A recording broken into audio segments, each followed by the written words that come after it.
Present. Ms. Dial. Here. Ms. Hines. Here. Mr. Cunningham. Present. Mr. Powell. Present. Thank you, Madam Clerk. Before we go to the approval of the agenda, there are a couple of things I would like to do just before we get there. First thing I would like to do is I would like to congratulate and welcome our new governor, Glenn Youngkin, and his executive staff, especially State Superintendent of Education, Julian Balo, to the Virginia Capitol Hill. We wish them the best. Also, I would like to, I have a couple of, they're really not announcements, but there are a couple of hot topic things that I would like to address before we go to the agenda. The first one is, we've been having some, getting a lot of emails about the survey that's out there, and there has been a lot of information out there about the Virginia. There she is. Thank you. And the next statement I would like to make tonight is about the mask. Nothing significant has happened that required a new meeting or vote on the mask. Therefore, we will revisit or reconvene once the Virginia Supreme Court comes with new actions. Okay? At this time, I need a motion for the approval of the agenda and ordinance. What's wrong?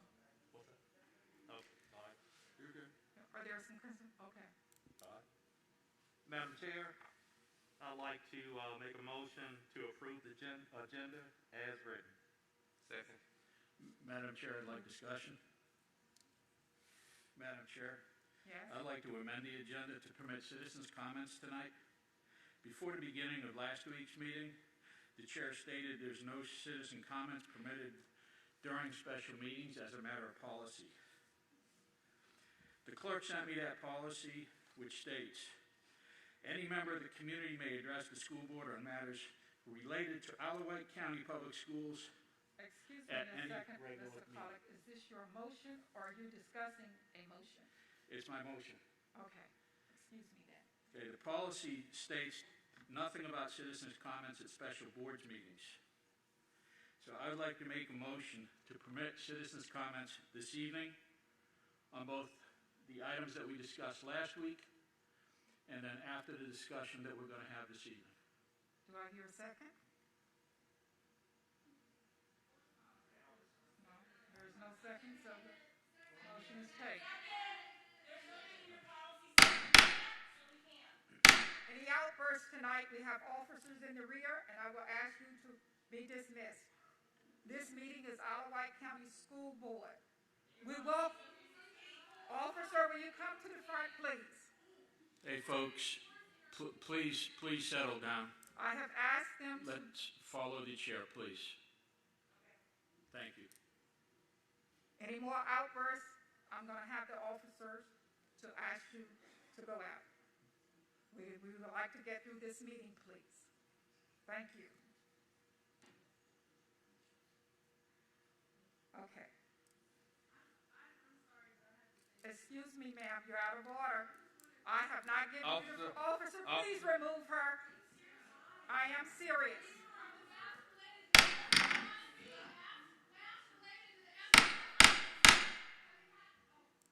If I have to, I can dismiss.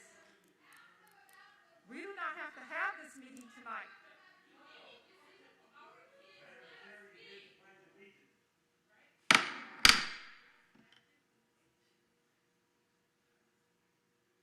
Thank you.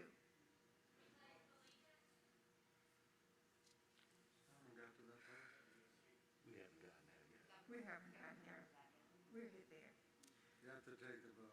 Okay, at this time we would take a vote on the approval of the agenda as written. Vote, please.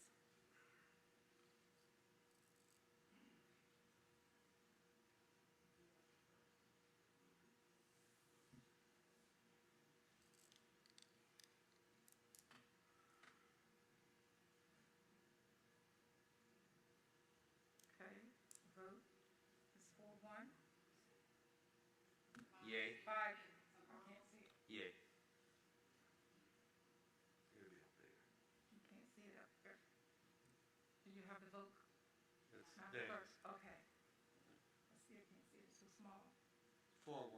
4-1, okay, the vote is 4-1. Thank you, the vote is passed, thank you. At this time, we'll move to item 4 on the agenda, which I would like to welcome all of you out tonight. I want all of you to be able to participate in this special board meeting. Hold up. Excuse me. You're going to participate by listening to what we have on the agenda tonight. Thank you. Next item on the agenda, Pledge of Allegiance.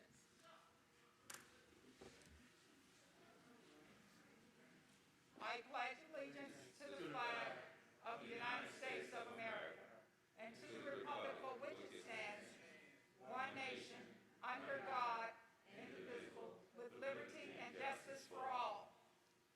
Moment of silence.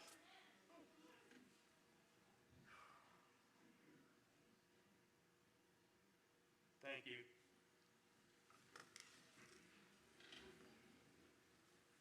At this time, we'll move to the business section of our agenda. And the school board will tour Westside Elementary School. You're welcome to join the tour or remain in the auditorium. Please be reminded that the meeting is still in progress during the tour. As such, board members will not be discussing school matters with any citizen during this time. We will return to the auditorium and continue the meeting from here once the tour is completed. Unfortunately, due to technology limitations, we are unable to stream or record the hour. Thank you. Madam Chair, if I can just give a brief overview of the purpose of this evening. Yes. Right. So the purpose is we have new board members, and we haven't really talked about Westside Middle School in a while since we've approved Hardy and worked collaboratively with the Board of Supervisors to get that funding and make it happen for our children. So I wanted to go just briefly in the history of where we are and why we're at the point we're at. I was charged with developing a plan for the northern end of the county because of the growth. And we've been working on that for probably 3 or 4 years. And in that plan, it was growth for the entire northern end. And what we came up with was building a new Hardy and expanding that for students. And when that is built, Carrollton will be K through 4, and Hardy will be K through 4. At that point, Westside, which is called elementary school now, would turn to grades 5, 6, and 7 and be more of a middle school and is more appropriate.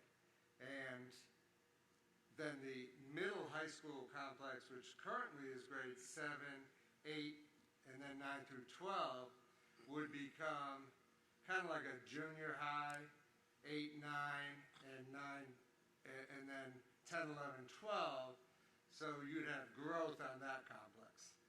And in that we looked at renovating Westside, which you'll hear a little bit about that from our architect, or building new. And what we came with is we need to build a new middle school down at Smithfield Middle School site. There's a lot of land out there, and you'll see that in the presentation later after the tour. But I just wanted you guys to understand the logic of it was for growth. So you just can't build Hardy and it's over. And to give you an example, right now, if we added any teachers, which we are close to needing at Smithfield High School right now, we have nowhere to put them. It would be trailers. So, and of course, this could be 3, 4 years, as you have to go through the whole process we did for Hardy and then construction. So this could take a while. So you guys need to see the proposals and ultimately vote on, not tonight, but vote on what design you want for our students of this middle school. And then from there, we'll have a joint meeting with the Board of Supervisors. We'll go over all the costs, go through the same process we did before, and see if we can find a way to fund this for our students in our community. So that's kind of the overview. and Mr. Johnson and our architect will be doing most of the talking from here on in. Mr. Johnson will lead the tour. All right? Okay. Thank you. Thank you. Mr. Johnson? Hey, good evening, everybody. Madam Chair, Dr. Thornton, great introduction. So yeah, we're going to start today by taking a tour of Westside Elementary School. Ms. Dahl, you already did this already, but I really wanted to kind of show you guys a couple of things here as we take this tour. We're looking at three things. Look at the current status of the building, but also I want you to look at how we have it set up in our house system. It's very important. We want to look at when we build a new middle school that it kind of models that house system and is very flexible for that. And also think about areas of need for the 21st century learners. Okay, are you guys ready? Ready? Let's go. Okay.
Madam Chair, are you ready?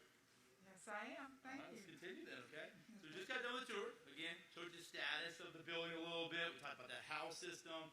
And we really want to think about the areas of needs for tomorrow's learners in the 21st century. So on Wednesday, January 19th, 2022, we took school tours. I brought a committee of people with me, and we went to 3 schools. The reason why we actually went to these 3 schools are listed here. We wanted to visit other school prototypes. We wanted to see what else is out there. How can we really sell and give everything into our students when it comes to those houses? It comes in that relationships, that collaboration that we have. And I'll tell you, the house system is working right now. We just scratched the surface at Westside. There's so much more we can do, but I'm limited. Like I said out there, I've kind of hit that max. I can't continue going with doing things for the kids like this when I just don't have the right space to be able to have that happen. Again, it builds that family, that relationship, that sense of belonging. We also want to look what prototypes are out there that can provide students with that 21st century learning environments. We'll be able to withstand, though, the change of time, because time's going to change. Philosophy is going to change. Education is going to change. So what model will withstand that? I love the new Harding. What's out there, the way it's going to be built, we want to find those similarities to put into the new Westside Middle. But also we want something to be flexible. Times change. Will I be a principal my entire life? Who knows? I definitely see myself doing this for many, many more years. But I will retire one day. Someone else will come in. Somebody might have a different philosophy than what I have. But a school that can be flexible to be able to still provide that different learning styles, depending on the administration. So I brought them here. Some of my family members and students never saw Westside, and I wanted to tour Westside just like you guys did. Then we packed up and went out to Georgie Tyler Middle School right down the road in Windsor. After that, we went to Colonel Fred Cherry Middle School in Suffolk. And those are the 3 schools that we toured. The committee consisted of myself, some current staff members that will be speaking tonight, some parents, some students, some central office executive team, and of course our architect, Jeff Harris. The purpose of it was to develop a committee that will explore and evaluate the options for the new Westside Middle School. And I wanted them to come tonight and express their opinions to you guys. Before we began, I wanted them to have an unbiased standpoint. But today, they have a biased standpoint. And they're going to tell you which of the models we need to go for our students. But in order to do that, I wanted them to be open-minded. I wanted them to think of the future, tomorrow's learners. What is best for all learning styles? Prepare these students for the 20th century. Our focus documents, which building can we make them really come alive? We talk about deeper learning, critical thinking, PBL, instructional framework, profile of a graduate. We look at our mission and vision. I heard Ms. Heiser already say it tonight, to create that learning environment that will enable every child to discover his or her own unique gifts and talents. And to enhance and expand on each child's unique gifts and talents to ensure that every child is college, career, and life ready. And one of these models tonight does all of that. And of course, our house system. And to find that building that can be flexible, because again, the next person takes me over, will they want to do the house system? Maybe. But if they don't, it could easily be replaced with the philosophy that they actually have. After each tour, we stopped and we debriefed. But I gave each person a little guidance, some questions to reflect on. Those questions consisted of, what did you observe? What are the pros and cons of the school environment that you just saw? What are the pros and cons of the classroom environment? Do the school spaces encourage active 21st century learning? How would the school design support or not support all learning styles? And within this school design, what is missing that would benefit all stakeholders? And after each one, we paused, came together as a group, and looked at these questions and had a discussion. But there's one final question they had to answer. What do you envision for the new Westside Middle School, and why? These 3 schools we visited, which one is the best for our students? So, Jeff Harris is going to pop in. He's going to talk about all 3 of these. And then I'm going to come back up and show you some pictures. And then we'll have our people who came on the committee, they're going to speak to you guys as well. Jeff Harris. Thank you. So as Dr. Thornton already mentioned, we had taken a previous look at Westside Elementary School to see what the opportunities are for expansion and renovation. So we're building upon what we started a few years back. This is just a concept rendering that we had looked at a couple years ago. So this is your site plan. You should be very familiar with it. School board building is in the back. This doesn't have a, okay. School board office is located in the rear of the school, but this is a very, very tight site. You have circulation issues, circulation concerns that push cars out onto the main road and cause backups with traffic. But if we take, let's see, again, limited room for expansion. If you increase the student population, you have to have more teachers. Where is that parking going to go? There's no separation between cars and buses. We like to do that whenever possible to maintain a safer environment. And one of the big things about the size of the school is if you increase from the current student capacity to about 1250, which is what we're looking at, the state recommends you have an auxiliary gym. Anything over 900 student capacity, that's a recommendation that the state makes. And there's really no place to do that. So if we take a look at one of our early site development concepts when we were looking at a smaller expansion, when it was just 6 and 7, you can see that what we've tried to do is connect the drive aisle that comes up the front and loops around to the back heading towards the school board office. We've made a connection on the far left-hand side. You can see that dark gray roadway that connects. That'll allow the buses to make a full loop around the building. You can also see how tight that is to the current gymnasium. That's that bump on the left-hand side of the floor plan. So trying to create a much safer site circulation is really difficult to do when you don't have the room to do it. This also shows some smaller expansions in the previous model that we studied. So this is just an overall floor plan concept with the blue being the existing square footage and the pink being the expanded square footage. This is the concept for the larger model, which is 5th, 6th, and 7th.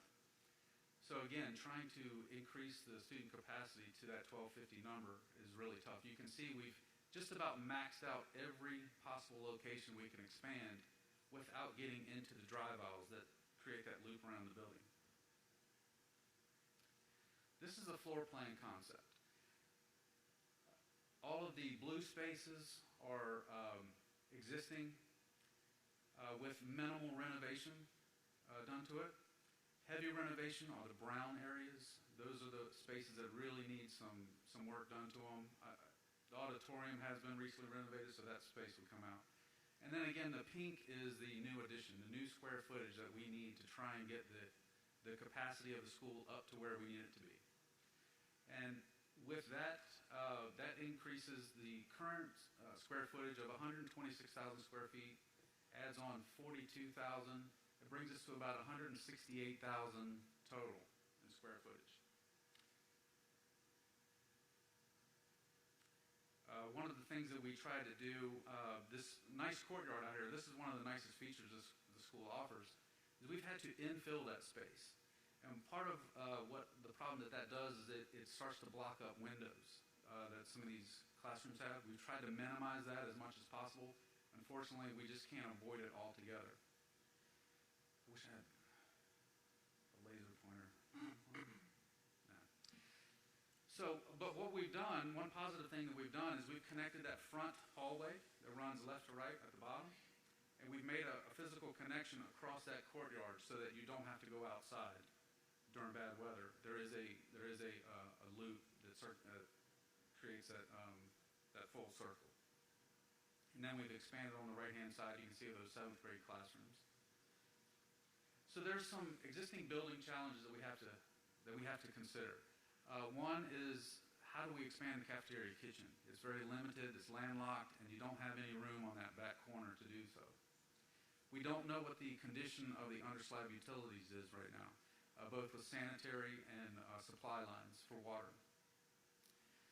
Another concern is the exterior walls don't comply with current codes. They were built to meet code back in the day. So their lateral forces, when calculated on these walls, might show that they just don't stand up to the current codes of today's schools. I think if you were to keep part of this building and renovate it, that's an easy thing to address. But when you're talking about that much square footage, that's a big dollar number. The existing building is not sprinkled. The existing mechanical and electrical systems would need to be completely replaced. The other consideration is the level of hazmat abatement would have to be considered. We don't know how much hazardous materials are in this building that would need to be removed during a renovation.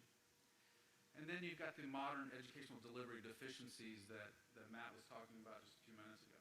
Does this building lend itself to do the things that we are looking for that environment in for today's students? So again, that total is about 168,000 square feet. But even with all of these improvements, we're still about 6 classrooms shy of what the program is asking for. So I'm not sure how we cram the rest of those spaces in without blocking out more windows. And daylight is critical to students and their learning. So we've taken a look at Georgia D. Tyler. We've expanded it to meet the capacity that's being sought after, which is about 1,250. And we've taken that floor plan, added an auxiliary gym. We've taken that and put it on the site next to the Smithfield High School Middle School complex, just to demonstrate that we can get it to fit.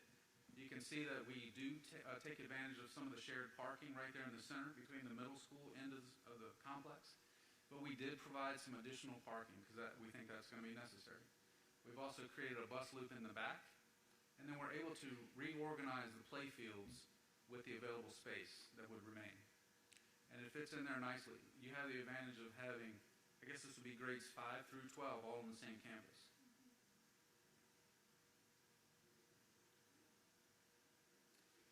Here's a floor plan concept. This is based on the Georgia D. Tyler model. It should look very familiar to some of you. What we've done here is remove the auditorium because we don't think that that's necessary since you already have an auditorium at the high school and middle school complex. But we've provided a multi-purpose space and a black box theater. These are both very flexible spaces that Matt and his staff can take advantage of.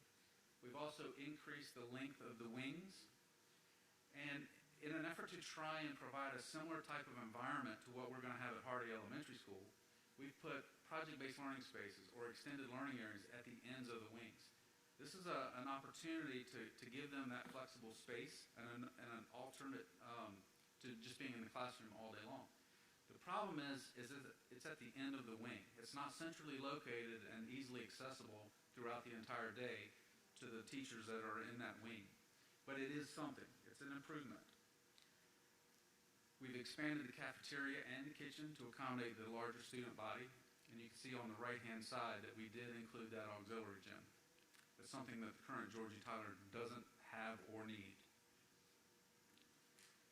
So if we take a look at the second floor, it's a similar layout. The classroom wings stack. The media center is located just as it is in Georgia Tyler, central on the upper floor. Very central to the students in any of the grade houses. And then again, you can see that collaboration area at the end of each wing. Any questions about this particular model or plan? Okay. If you've toured Georgia Tyler, you kind of know what this would feel like.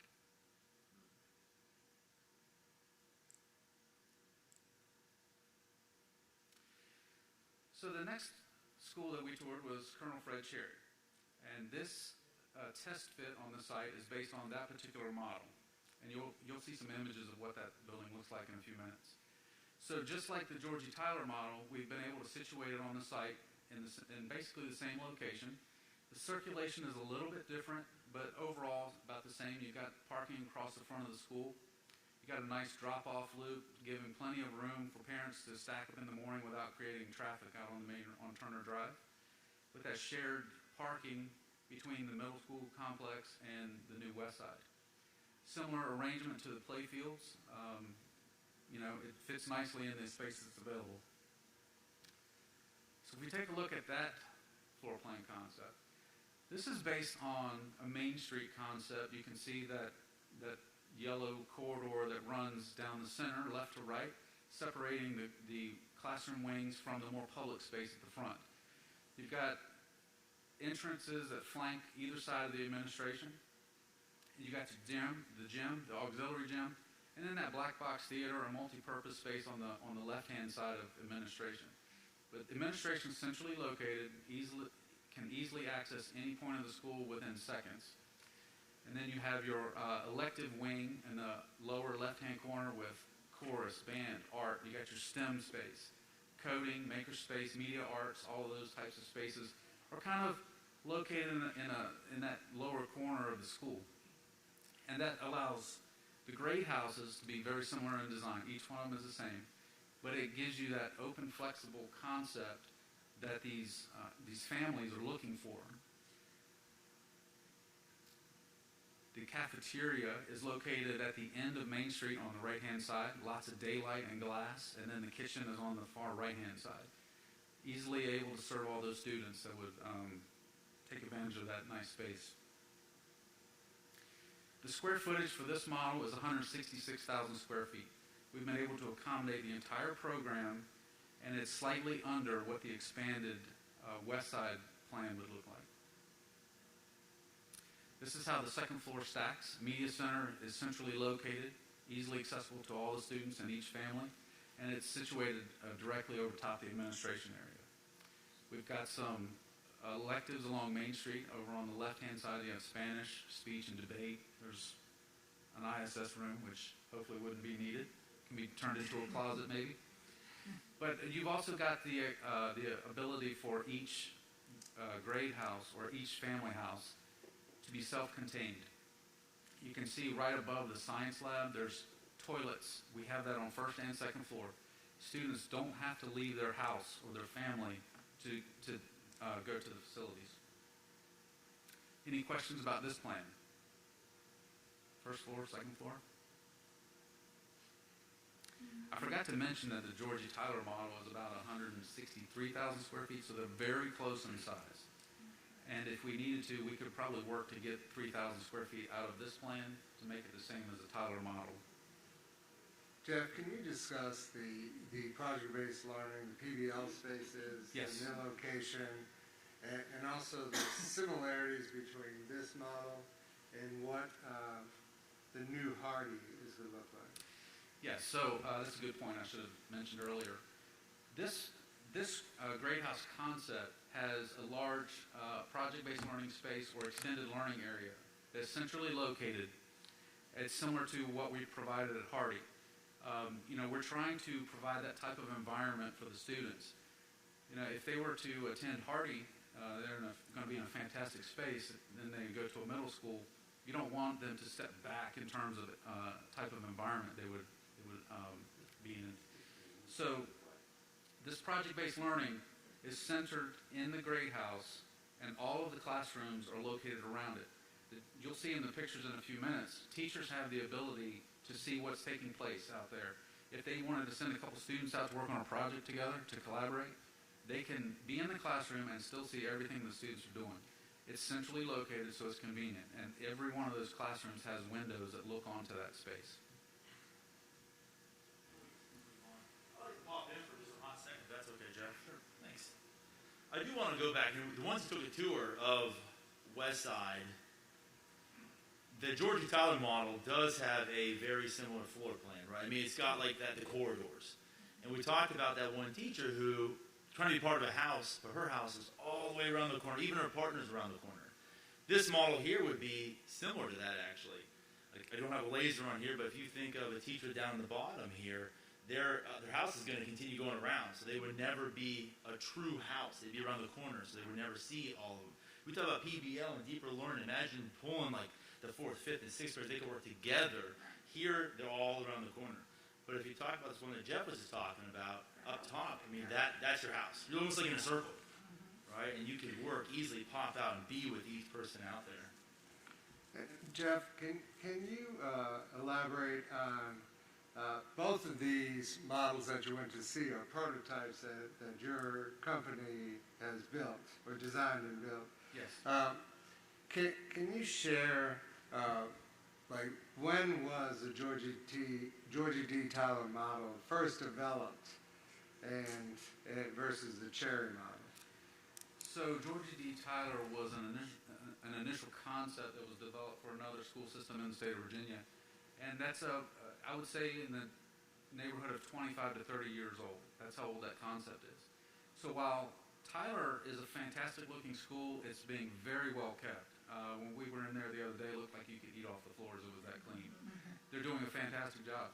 It's still it's an older style organizational layout. It's double loaded corridors. The hallways are somewhat narrow, not giving you the opportunity to break out and go into a different type of setting to learn. This offers the students and staff much more flexibility. So Tyler, again, it's an older concept that can be updated, but the basic core of the organization is an older type of design. The Cherry model was designed originally for Page Middle School in Gloucester, and it's probably, 8 years old, but it offers maximum flexibility. It's got the openness, the transparency that you're looking for, and the ability, like Matt was saying before, each one of these can be families that include 4th, 5th, and 6th, or 5th, 6th, and 7th, or it can be a wing that's dedicated, the entire wing, both 1st and 2nd floor can be 6th, 7th, or 5th, 6th, and 7th. If administration changes down the road, it's got the ability to be whatever you want it to be. So, any questions about that?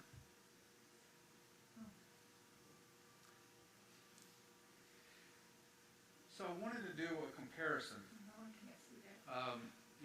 The market is extremely volatile.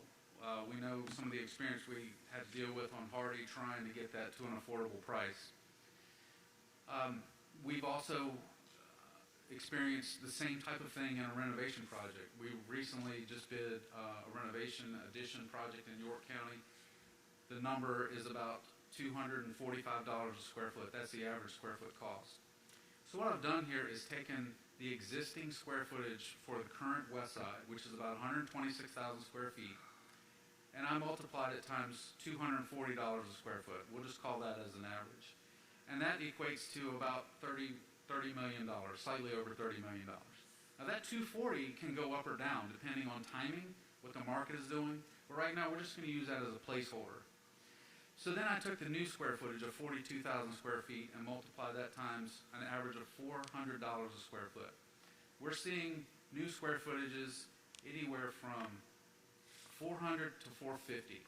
And I do feel like at the moment, 400 is on the low end. We're seeing some numbers closer to 450 a square foot. We didn't think we'd ever see that, but that's what the current market is doing to us. So if you extend that out, we're at almost $17 million. So collectively, if we were to renovate and expand the current west side, we're looking at something around $47 million. And this is just construction dollars. This does not include soft costs like furniture, design fees, anything like that. So if we take a look at the Tyler model or the Cherry model, we take those square footages, 163 and 166, and multiply that times the same $400 a square foot. You can see what it extends out to, $65 and $66 million respectively. So the delta between the west side renovation model versus all new is about $18 million on one option and 19 for the other. That's about 72% of the overall cost if you were to build new. So the point is, if that 240 number changes or the 400 number changes, it doesn't matter. It's going to affect both options, and they will go up or down proportionally. This is just to give you a comparison. So what needs to be decided is, do you try and stay in an old building that has, I think it has good bones, but there's a lot of unknowns. We don't know what we're dealing with. And shoehorn the current administration and staff into this building and force them to work with what they're doing. And they're doing a fantastic job with what I just saw. But does it maximize their opportunities, their ability to teach the students the way they want to teach? So for 72% of the cost, that's the difference. Are we trying to give them a new environment where they can spread their wings and maximize the opportunities? Or do we try and keep them in this building and do the best that they can with what they have? Yes, sir. Yes, sir. I do have a question. So when we're looking at this, how many years would we be expected to stay in this building if we renovated versus how many years would we expect to stay in a brand-new building? Because that would have some bearing on the cost as well, although it would be quite long-term. Sure. If you build a new facility, you anticipate being in there 40, 50 years, right? You know, at some point along the way, you might want to renovate, update finishes, things of that nature. In a building like this, it's already, what, 50 years old? Oh, it's more than 50. 100 years old. old? Okay. It's 100 or more. I think the school system's gotten their money out of this building. Yes. You know, there are pieces of it that are going to do just fine over the next 30, 40 years, but there's going to be problems that start to creep in and pop up that you just don't anticipate. You know, buildings of this age, we start to see reinforcing in the walls where you've got CMU and brick. There's masonry ties that hold them together. They start to rust. They do. Then that brick veneer becomes suspect. You know, could it fall out, start cracking, and there's just some things you can't see. It could be a lot more renovating and staying in this building over the long term than actually building a new building? Absolutely. Okay, thank you. I've got a question. Yes, sir. All right, so if we choose the new building, how long would it take to build the new building? In years or months? So generally, for talking purposes, we say plan on design taking about a year. Now, with a prototype design, you can shave some months off of that, maybe 7 to 8 months time frame, somewhere in there, 7 to 10. And then a building of that size, you would probably want to plan on 24 to 30 months for construction. So if we started today on a new design, you're looking at 3.5 years till you're able to move into it. Okay. So how does that coincide with your overcrowding issues at Smithfield High School? You know, it kind of sets the precedent for how soon things need to get moving. Yes. Okay, thank you. And you're looking at a similar time frame for renovating this building as well. Just sometimes renovations take a little bit longer to design. It's much more complicated. There's a lot of existing conditions that have to be studied and examined. So you might be looking at 10 to 12 months for design. I would also say that if you try to renovate this building with students in it, it becomes even more of a logistical nightmare. It is. And it will Safety. it will lengthen out your construction period to maybe 3 years, 3.5 years. Because logistically, you can't take so much of the building offline. You also have to maintain life safety concerns. You have to be able to get students out of the building during construction. So you have to do it in chunks, and you have to work with the building official to make sure they're okay with your plan. So it does become much more complex and complicated. Mr. Harrison, I have a question. Yes, I ma'am. mean, it's really not a question. I was assigned to this building as a teacher. I think it was like around 96. Around 97, they came in to do some construction with the students in it. And that construction at that time was to remove some asbestos from out of the building. I want to say the second hall going down. And that's what I'm afraid of now. If we renovate it, if we could come across some more asbestos. Because, I don't think they did the whole building at that time. I think they were just trying to find the areas where they knew it was located in. So that if we do find some, that means the cost is going to go up even more if you try to renovate it. And today, I don't know how much that would be. It very well could go up. And typically when you go in and you renovate a building, you deal with the hazardous materials that you expose. You're not going to tear into a wall that you're not going to move and remove pipe insulation. You'll address it as you come across it. So you very well could encounter more hazardous materials that have to be removed before they could complete anything. But of course, we know if we built a new building, we wouldn't have to worry about hazardous materials. And this is the most important thing. We want the students to be safe. Correct. Excuse me, sir. Thank you. We want the students to be healthy and safe. Stay that way. And if we know that this building is going to cost some issues, maybe cause some health issues, maybe we want to consider doing the new. I don't want to keep students in a building where I know there's a possibility to have health hazards in it. Correct. I'll tell you that the current building code doesn't allow those types of materials to be Right. used in construction any longer, so it would not be a concern moving And so forward. we really don't know what's in here. We don't know what's, True. I have a question Yes, sir. in reference to the new construction. We're looking at the family concept model. With the family concept model, we all know in the news about active shooters in school.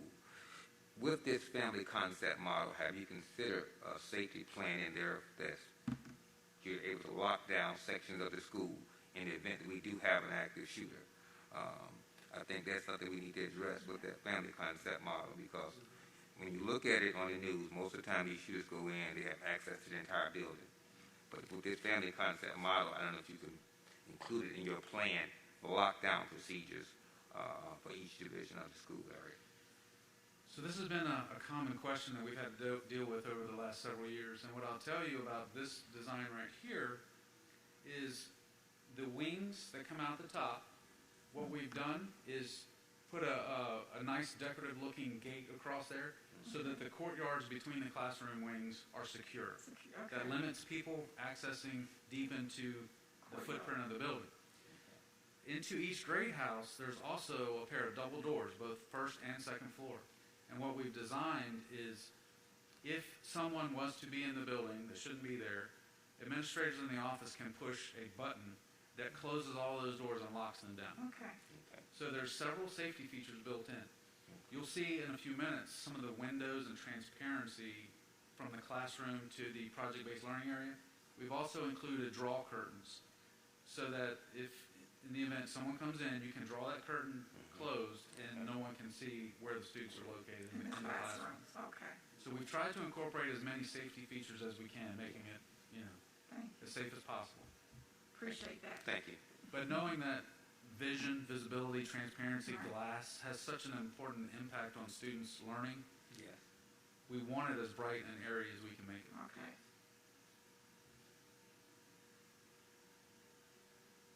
All right.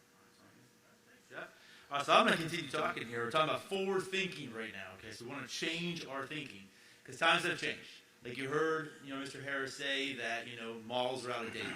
If we continue with Georgia Tower, I'm not going to lie, Georgia Tower is beautiful of a building, so I'm not at all talking that building down. But it's out of date. I mean, if we build this new one, it's a 30-year-old model. And if we're looking at today's student learning, that may not fit our students anymore at this time, especially what we're trying to do with the house system. And again, here could be a temporary fix. Who knows what we do when we knock down a wall, what's behind that wall? Who knows there's going to be more cost for it? So always thinking about learning needs and styles of students of today and tomorrow. Again, we'll build this school. This school will have a life shelf of, 40, 50 more years. We may not be here anymore, but for those kids, we're setting them up. If we keep that same cycle of, we just got to keep that same model, maybe Georgia Tyler will be 30, 60 years of an old model eventually. So we're always going to be behind. Thinking of tomorrow's learners, what's best for students now and for the future, and also workforce skills and workplace environments. How can we truly set them up for a 21st century? Just like the Mission and Vision says, we're making them college, career, and life ready. So I'm going to show you just some quick pictures real quickly. Some of you have already been to Georgia Tyler. You've already seen it, but I do want to highlight a couple of things. Gorgeous building. After we left here and I took some of my students with me over to Georgia Tyler, they walked in and like, whoa, this is what a school can look like? And it looks really good. And because some of them never experienced a school. Maybe they came from Hardy to here, and we get that comment a lot when they go to Smithfield Middle School. And so, yeah, it does look beautiful. And you can see some of these pictures right here of how gorgeous it looks inside of there. But there's not a whole lot of collaborative learning spaces we can have. And the ones that they can build here, they're way out of the reach of a teacher. And so it's hard to send kids around the corner, and now I can't see them. I can't supervise them anymore. So a lot of times they just collect dust. And instead, if you could have them right outside your classroom and still be able to see it, that's going to be the most power. You can see here, it's just a quarter. I mean, honestly, it's shiny, but it kind of looks just like we just went down West Side End. Same kind of a thing. Right? You got the lockers, each side classrooms. You got turns and bends. So eventually a teacher at this corner right here might be in the red house. There are other teachers who would be around the corner and I just never would see them anymore.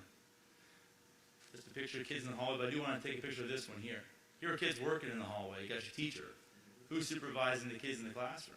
Or she goes back in the classroom, who's supervising the kids out there? You really can't put tables out there because now I'm blocking the flow of traffic in the hallway. So you're really stuck of kids just working on the floor in the hallway, and that's what we kind of have here currently at Westside. But we take a look at Fred Cherry, though.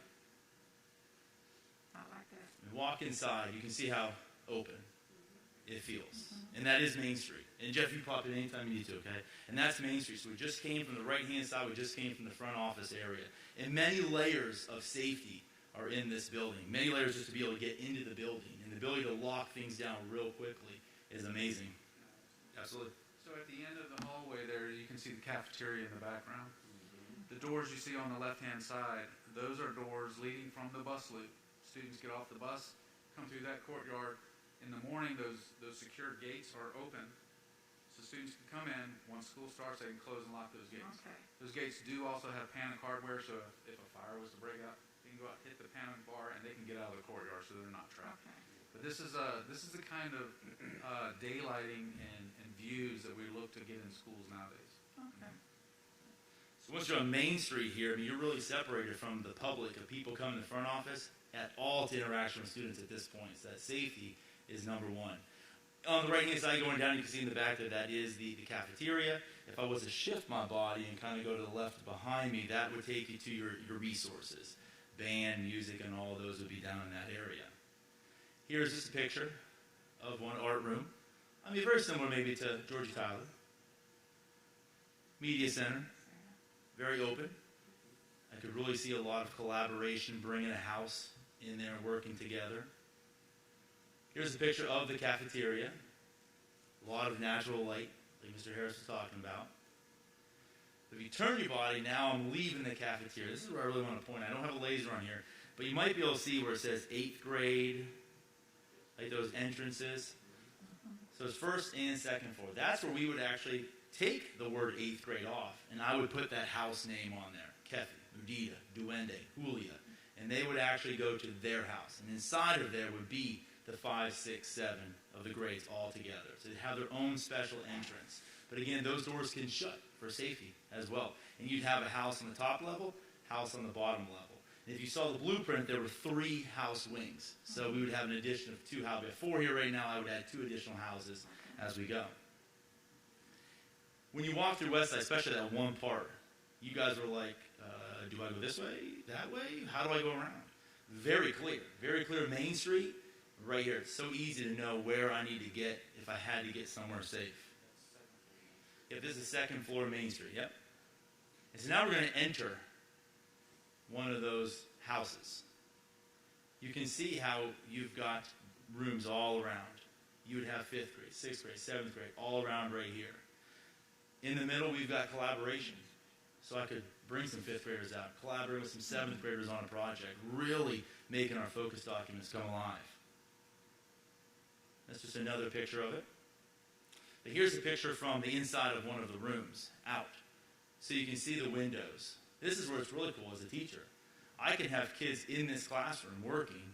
I can have kids out in the collab space working, and I can supervise both of them at the exact same time. I could pop outside and work with kids in the collab space. I could still see kids in the classroom. Absolutely. So you'll see in the background the lockers. Those are low-height lockers. They can also double as a work surface if students are out there working on projects. But you can see, because we've kept them low, the teacher can see across the top of those lockers and see the activity going on in the extended learning area or project-based learning area. So those lockers also separate circulation. Can you back up a couple of pictures? You can see, that's good. You can see that circulation is on the left-hand side. That's where the students come and go to class. But then on the other side of the lockers, that's your extended learning area or project-based learning area. And this happens to be on the second floor, so there's a railing that looks down into that collaborative space. We'll go back to this one. Here's Mr. Vines. I know you pointed out about safety of it. You can see we do have the blinds that can easily be pulled across to be able to block those windows from being able to be seen in. Here's a different angle now, looking at near the stairwell where we have a very large open collab space. And And one thing when it comes to houses, we want to have house meetings where we could bring everybody in that house together. That's a large number of kids, but these spaces would allow that to actually be able to happen.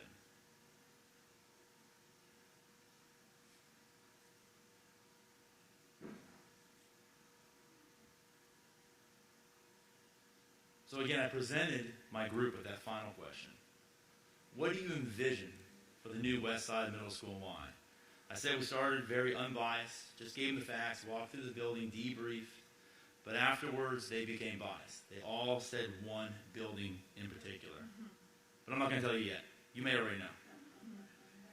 So what I want to do before I come back on, I want to bring, and we had many more people that went on, some could not make it tonight to be able to speak.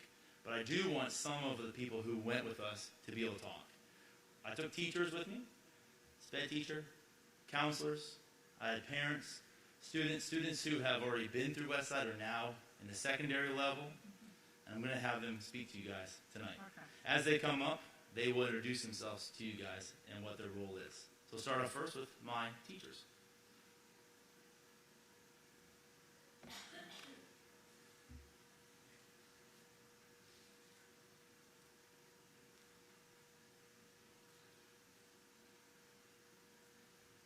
Good evening. Good evening. My name is Melissa Farmer, and I'm a special education teacher here at Westside Elementary.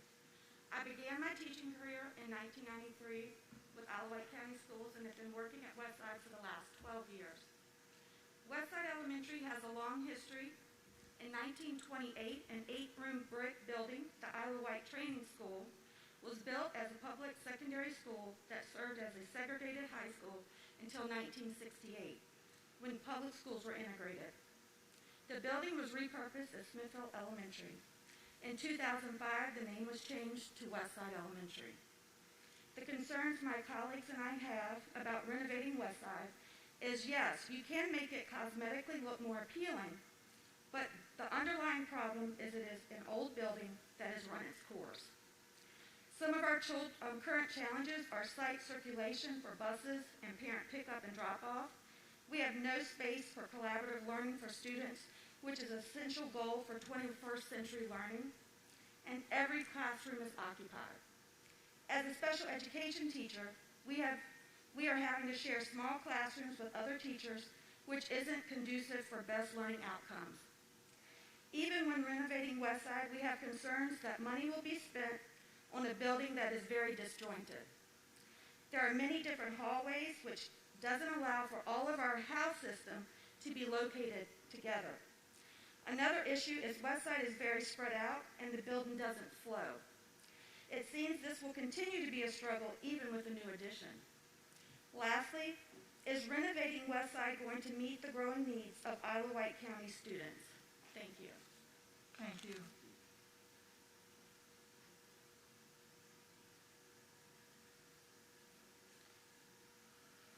Good evening. I am Angela Pirtle, a Westside teacher and a member of the school leadership team. I was fortunate enough to participate in the school tours last week and have had several days to think about this. If our only goal is to accommodate more students, approximately 1,200, any of the three choices will suffice. However, I'm pretty confident that is not our only goal. With our first option, we can continue to build onto Westside and hope that as we go, we do not find major issues causing that cost to rise above the cost of a new school. With this option, we will end with a brand new old school that may still have logistical issues when it comes to anything involving space, including site circulation such as bus loop, parking lot, and even hallways. With the second option, we can use the plans from Georgie Tyler, which are about 30 years old, to build our new school. I do realize that the materials used to build that school would be new, but the design is not. I would like to see collaborative workspaces that are safe for children because they are within sight of adults. Although Georgie Tyler is a wonderful school, I don't feel it's designed for supervised collaborative workspaces. With the third option, we can use plans from Colonel Fred Cherry Middle School. The difference between Georgie Tyler and Fred Cherry is that Colonel Fred Cherry Middle School was designed with collaboration and student supervision in mind. The classrooms have windows that allow teachers to view a large two-story collaborative area. Its grade-level wings work perfectly for the house system we are currently using, which promotes a sense of community both with students and teachers. I love my students and want them to feel a sense of belonging at school, as that is where they spend many of their waking hours. Colonel Fred Cherry Middle School seems to check all of the boxes when it comes to building a sense of community with the school and allowing for supervised collaboration among all of the students. Thank you. Thank you.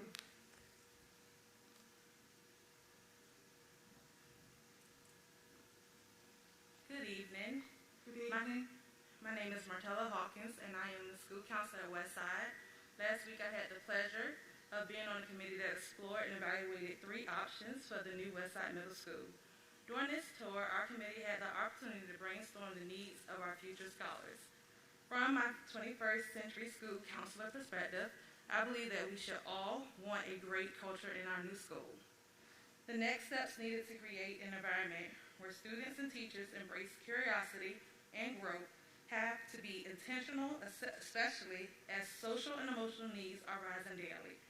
While the primary task of a school is to educate, schools also must provide spaces for social interaction by fostering connections with the surrounding world. Building a new school should support those efforts as well as educating students. When deciding to renovate our current site or building, a brand new school, I must say, I'd rather service students in a much updated and comfortable environment. However, when considering tomorrow's learners, I believe the appropriate model school should mirror a reflection of the nearby Suffolk Public Schools named Colonel Fred Cherry Middle School. That middle school is a state-of-the-art, technologically advanced building that has all the amenities any student, teacher, or parent could ask for. The design of that school is organized around the 21st century learning environment concept. Each grade level is broken down into a grade level house consisting of learning studios, flexible classrooms, small group breakout spaces, and science activity areas with multiple teacher workrooms. To have the option like Colonel Fred Cherry Middle School, our school division will be able to offer collaborative spaces that will support our 5 C's, which is citizenship, communication, critical thinking, collaboration, and creativity. Having a new school building with the amenities to meet the needs of a 21st century learner will create great leadership skills as well as ensure our students to thrive to be productive citizens of tomorrow. We thank you for your time and consideration. Thank you.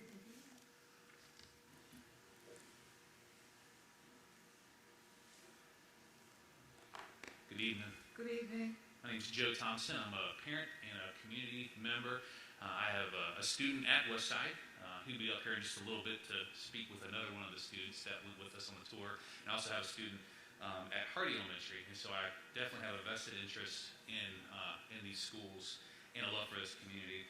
I recognize that I am talking way out of my pay grade as just a parent, and there were questions. I was not only unbiased, I was very ignorant about just possibilities of what even could be with the schools as far as layout. I'm a 20th century student, not even a 21st century, so that was kind of my frame of reference when I came into this, and so a lot of it was just, brand new. I didn't really know what to expect. So I'll just share some of my observations. I won't take up too much time, but first of all, and with Westside, it probably is similar observations that were already shared or observations that you all have probably noticed. Everything from the beginning outside with the parking and drop off and pick up and buses. Obviously, that's a critical thing. It's not the exact same thing, but I picked up my daughter from Hardy at times and witnessed several close calls, let's say. And so I imagine it's probably very similar in the afternoons here, and that's a dangerous thing. It's also an issue of safety and security here of the school, of what it provides or what it doesn't provide for students. Not to mention the long walk that students get dropped off at the front office area here, and if their classroom or their family is at the other end of the school, it's a long ways over there. I was asking my son, how often he's in one of the back halls, and I was asking him how often you come over here, and he's like, well, I never really do, other than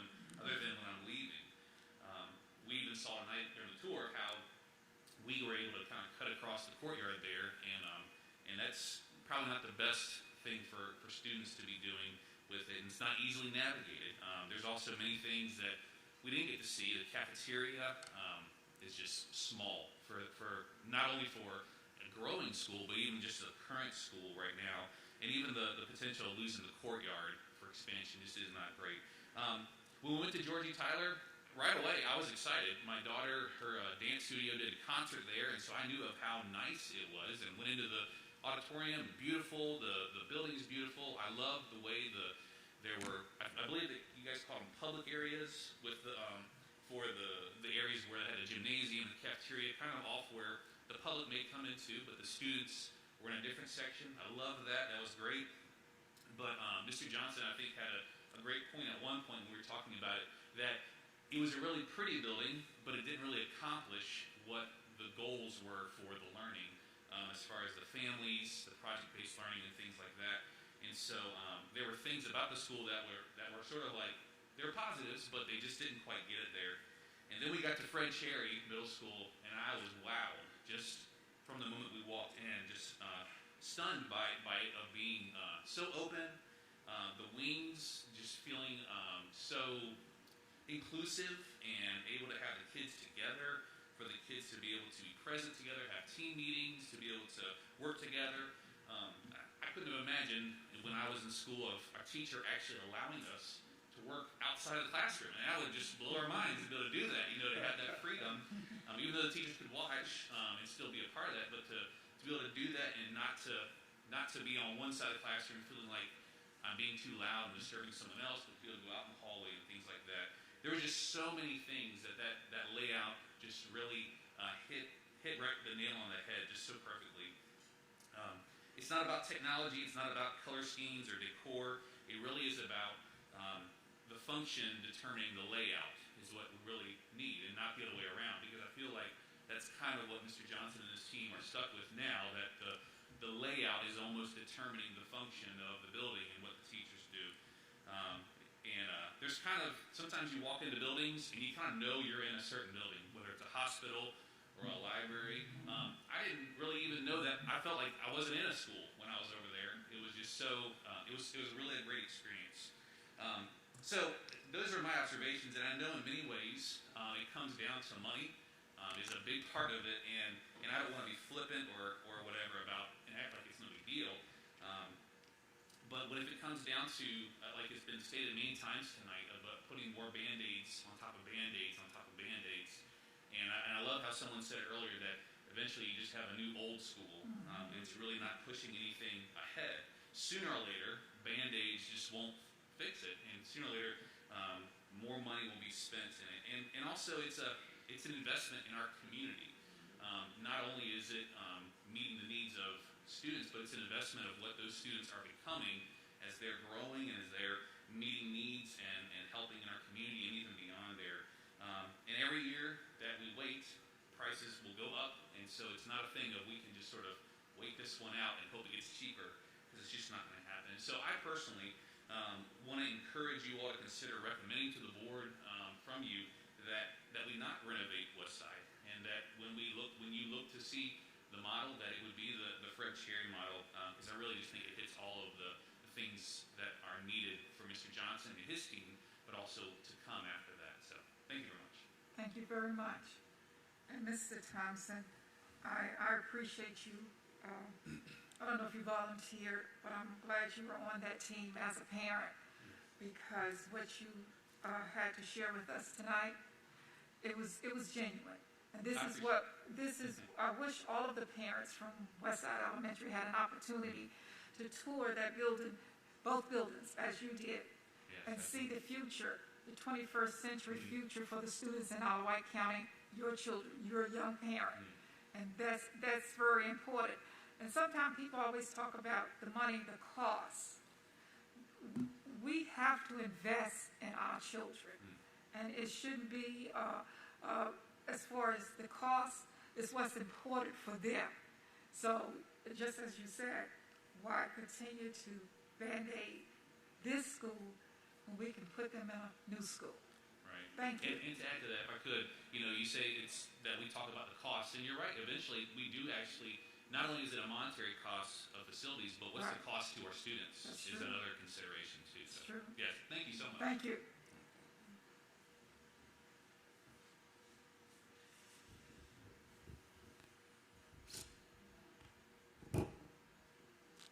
We have some students.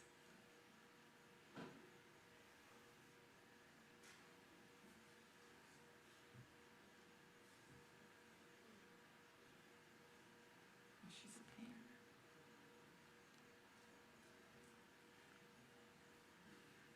Good evening. You can bring the mic in. Good evening. Okay. Am I allowed to take my mask down for this? To speak, I mean, I'm asking your permission, but you can say no to me. if you want to speak, yes. To speak. Yes. Thank you. I'm sorry, what? Ma'am, address us, okay? Hello, board members. Thank you. Thank you for this opportunity to speak briefly tonight. Okay. Are you Mrs. My name are is you- Kristen Hicks. Okay. I have an 11th and a 6th grade student attending Wight County Schools. And we have lived in Wight County for about 8 years. I went for the tours last week, and of course we began the day here. There's so many things to mention about Westside that are probably not news to you. Most of us here are somewhat familiar with the condition of the building. I'm not saying that maintenance is not happening. This building is old. It has been added to, has had minor facelifting procedures, has multiple areas repurposed and used for current needs. Even though the space is not intended for or equipped to fill that need, the size of the property creates a traffic nightmare at pickup and drop-off for the students, parents, the community. There's no easy circulation route for the cars and buses, and doesn't provide enough parking. The highlights of Westside are the people, the students, teachers, staff, administrators, the people from our community. They're the best side of Westside. Our community continues to grow, and our building continues to fall behind. The tour of Georgia Tyler Middle School gave an opportunity to see how Westside Middle School students would benefit in a building plan that is over 15 years old. That building has a nice floor plan, nice sized core classrooms, resource and encore rooms. However, it does have a closed-off, confined feel to it in some areas. Also, there's a nice big auditorium. I think that space could be used for something better that will be used more often. The difference between the West Side building and the Georgie Tyler building is a decade's difference. Decades of use, wear and tear, decades old plumbing, wiring, HVAC, etc. West Side Middle School students would benefit from being in a building like Georgia Tyler. Then we went on to Colonel Fred Cherry Middle School. Now that building is the type we should consider for the new West Side Middle School. It has a wow factor throughout the entire building. Walking through the school, pausing to look around, gave me a chance to imagine our students and teachers there. And it was exciting to think, ooh, this would be a great space for when they have long-term group projects or need to make up a test or assignment. Or maybe they earned a free time reward outside the classroom. The core instructional areas are situated in a way that you can see out of the classroom into a common area. Small groups could be outside the classroom and focus on their assignments and work together and still be seen by their teachers. And as we've mentioned several times tonight, teachers could pop out there to that area and still see into their classrooms and know what's going on there. The fine arts classrooms are big and open and strategically connected to the stage area and the auditorium, if you're going to have one. There are special education areas available that are larger than a repurposed storage closet. I think our special education teachers and students would appreciate that. There's a nice family and consumer science classroom, along with the cafeteria, gymnasium, CTE, STEM, PBL areas that have contemporary and comfortable setups for what students need for today's educational goals. Oh, hang on. The media center, also big and open, with lovely natural lighting. You saw the pictures of it. And all the things, shelves, tables, seating, can be moved around, cleared out, custom arranged for events. And I could go on about what you can see for yourself on the floor plan map, but that would be silly. Wight County Schools strive to prepare their students for college, career, and life. They're tasked with an enormous responsibility of pouring knowledge into the students and teaching them how to use that knowledge while showing them its relevance. The focus documents they share use words and phrases such as growth mindset, grit, critical thinking, deeper learning, expo, performance-based assessments. You've seen the posters. I've seen them at meetings. I've even scanned over them and read through them. Bear with me, I'm going somewhere with this. I've been in and out of Hardy, Westside, Smithfield Middle, and Smithfield High School for almost 8 years. And last week, I was able to go into some other schools.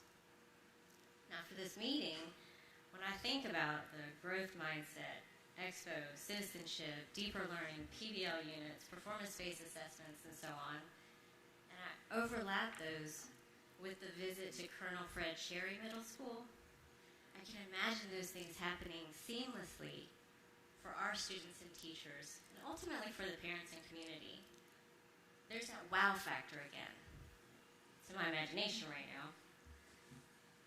But the parents and community will also see and experience the fruit of the labor that happens within the building. It would be great to have a new building to cultivate the goals and strategies listed in the focus documents. The vision of this school board and our in-school administrators will be best served in a new building, like the Colonel Fred Cherry Middle School building. Consider the direction we're moving. Consider the dire need for a building that will provide a current and relevant environment for our students. Consider the differences between the West Side building and the Colonel Fred Cherry Middle School building as they pertain to our education model. Consider the need for a larger, safer piece of property to drop off and pick up in the morning and in the afternoons daily. And again, the best side of West Side, our people. Our people are the best side of all the schools in our county. With our people in mind, I believe that the acceptable and exciting choice to make and move forward is the Colonel Fred Cherry Middle School building model, customized for Wight County Schools. My children want to attend Westside Middle School. We're here tonight to speak to you and advocate for students to come, to do this small part of something great for students to come, and to help leave a legacy. Thank you. Thank you.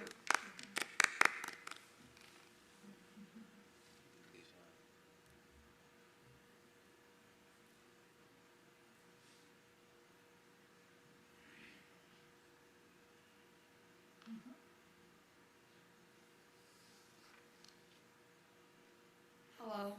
Good evening. Good evening. I am Colin and I'm in the 6th grade. I'm here to talk about the new Smithfield Middle School. Last week we visited Georgie Tyler Middle School and Fred Cherry Middle School. The one I think would be the most beneficial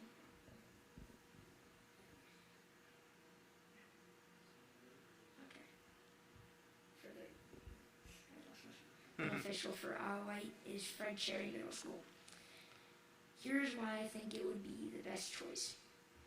Here at Westside, we've been striving to try and make collaboration possible for projects, encore, and assignments, and Fred Cherry makes it easy to have collaboration. One way it makes it safe for collaboration is by putting windows in the classes so teachers can look out and see what their students are doing, whatever.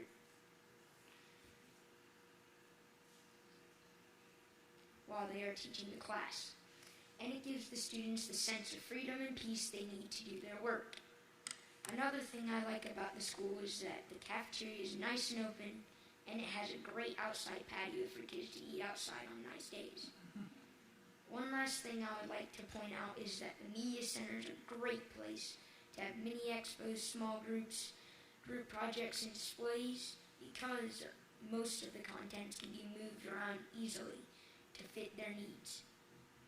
I know I won't be able to attend the new Westside Middle School, but it isn't about me, it's about who's to come. Please consider the Fred Cherry model for the new Smithfield Middle School. Thank you for listening to what I had to say. Thank you very much, Calvin.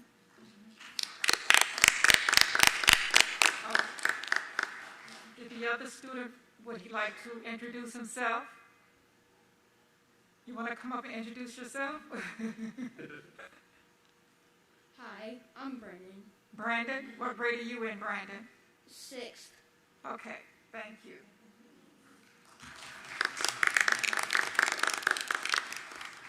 Yeah, Brendan just want to come up and support his buddy on that one. Well, I don't know if we want to do a drum roll to figure out which model that we as a committee are obviously leaning towards, but it's probably clear that Colonel Fred Cherry Middle School is the model for our students as we move forward in Wight County. Last comments, this plan fits. It fits the learning styles and needs for our 21st century. It fits the need to prepare our students for that workforce, college, career, and life ready. It fits our focus documents, the deeper learning, the critical thinking, instructional framework, the PBLs. In those pictures, you can see it come alive. You can see it happen. It fits our mission and vision. It fits the house model of that family, collaborative, and relationships. It does have that flexibility even when I do leave and a new administrative team comes in to go right back into just being great houses. It fits the safety of all students and student body. I hope you guys take what you heard tonight and take that into consideration and join us and come together and make it happen that Colonel Fred Cherry Middle School will become the new Westside Middle School. Because the question would be, why wait? And why not? We're here to entertain any questions that you guys may have for myself, maybe Mr. Harris, or any of the speakers that you heard tonight.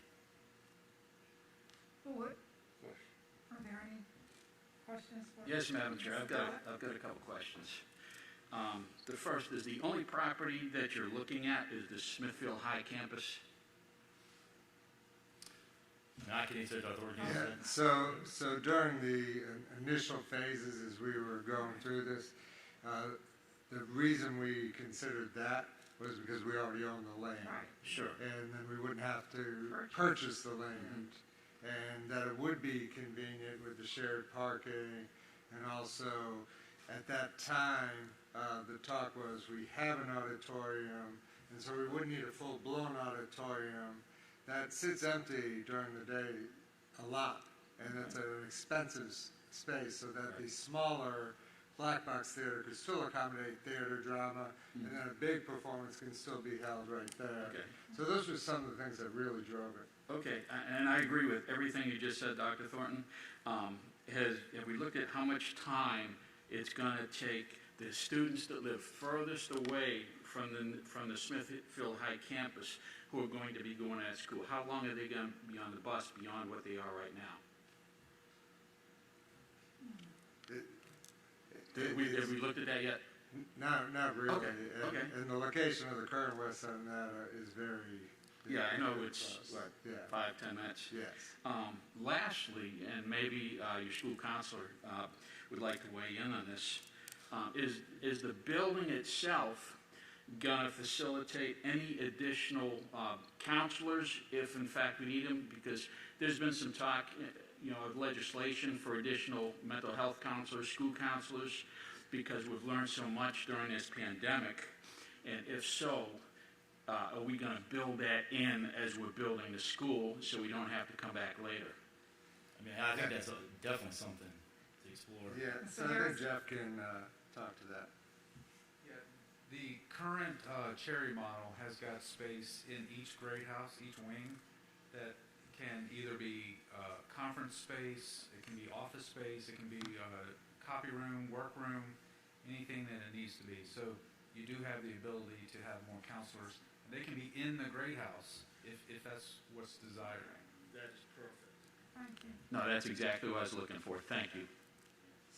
So, Madam Chair, if I may. I just want to point out, if you go back to cost, square footage drives the cost. So cosmetically, one may look prettier than the other, but bottom line, what drives construction costs is the square footage. And if you saw that, both models are similar square footage and a similar cost. You have 65 million for, 66 million for, about $1 million difference. And again, as you get closer to designing it, that could flux up or down depending on things like Mr. Collick said, or decisions where you can actually maybe make a few spaces smaller. That happens normally during the design phase. As you make it a Isle of Wight Cherry model. And so I just wanted to point that out. So whatever model that's chosen, if it's similar square footage, that shouldn't be the key factor because the costs are going to be similar. The key factor is instructionally, is it what we need to educate our students in? And I think what you're hearing is now architects are designing buildings that are flexible because in education, things change. And things change and come back again. So is the building flexible for that change? And I will say you heard a lot about this is more flexible than George E.D. Tyler. Every one of our schools for like the past 5 or 6 years are doing collaborative things. We've made spaces like in Carrollton that weren't designed to be collaborative, but we put collaborative furniture in there. So we've tried to customize them, and we do the best we can. But as we build buildings for the future, we need to build them as flexible as humanly possible for the changing times. And I do want to recognize Mr. Jefferson, the chairman of the Board of Supervisors here tonight. Thank you for coming. And say, remember, this is just not about replacing West Side because it's old. This is about a plan for growth. We are going to have to accommodate 1,250 students in these 3 grades in the future. We are growing on the northern end, and this is a plan to handle that growth. We currently this year have like 14 classes per grade level. And that fluctuates. Sometimes you have some bubble classes. This is going to have, and next year, there's a few grades that will only have 12 classes per grade level. And then some will still 14. It depends on the classes go through. This is designed to have 16, which is a lot of growth because not every classroom is always full to capacity of 24 students. But that really drives how big a school is. It is how many kids you want in a classroom and then how many classrooms do you need per grade level.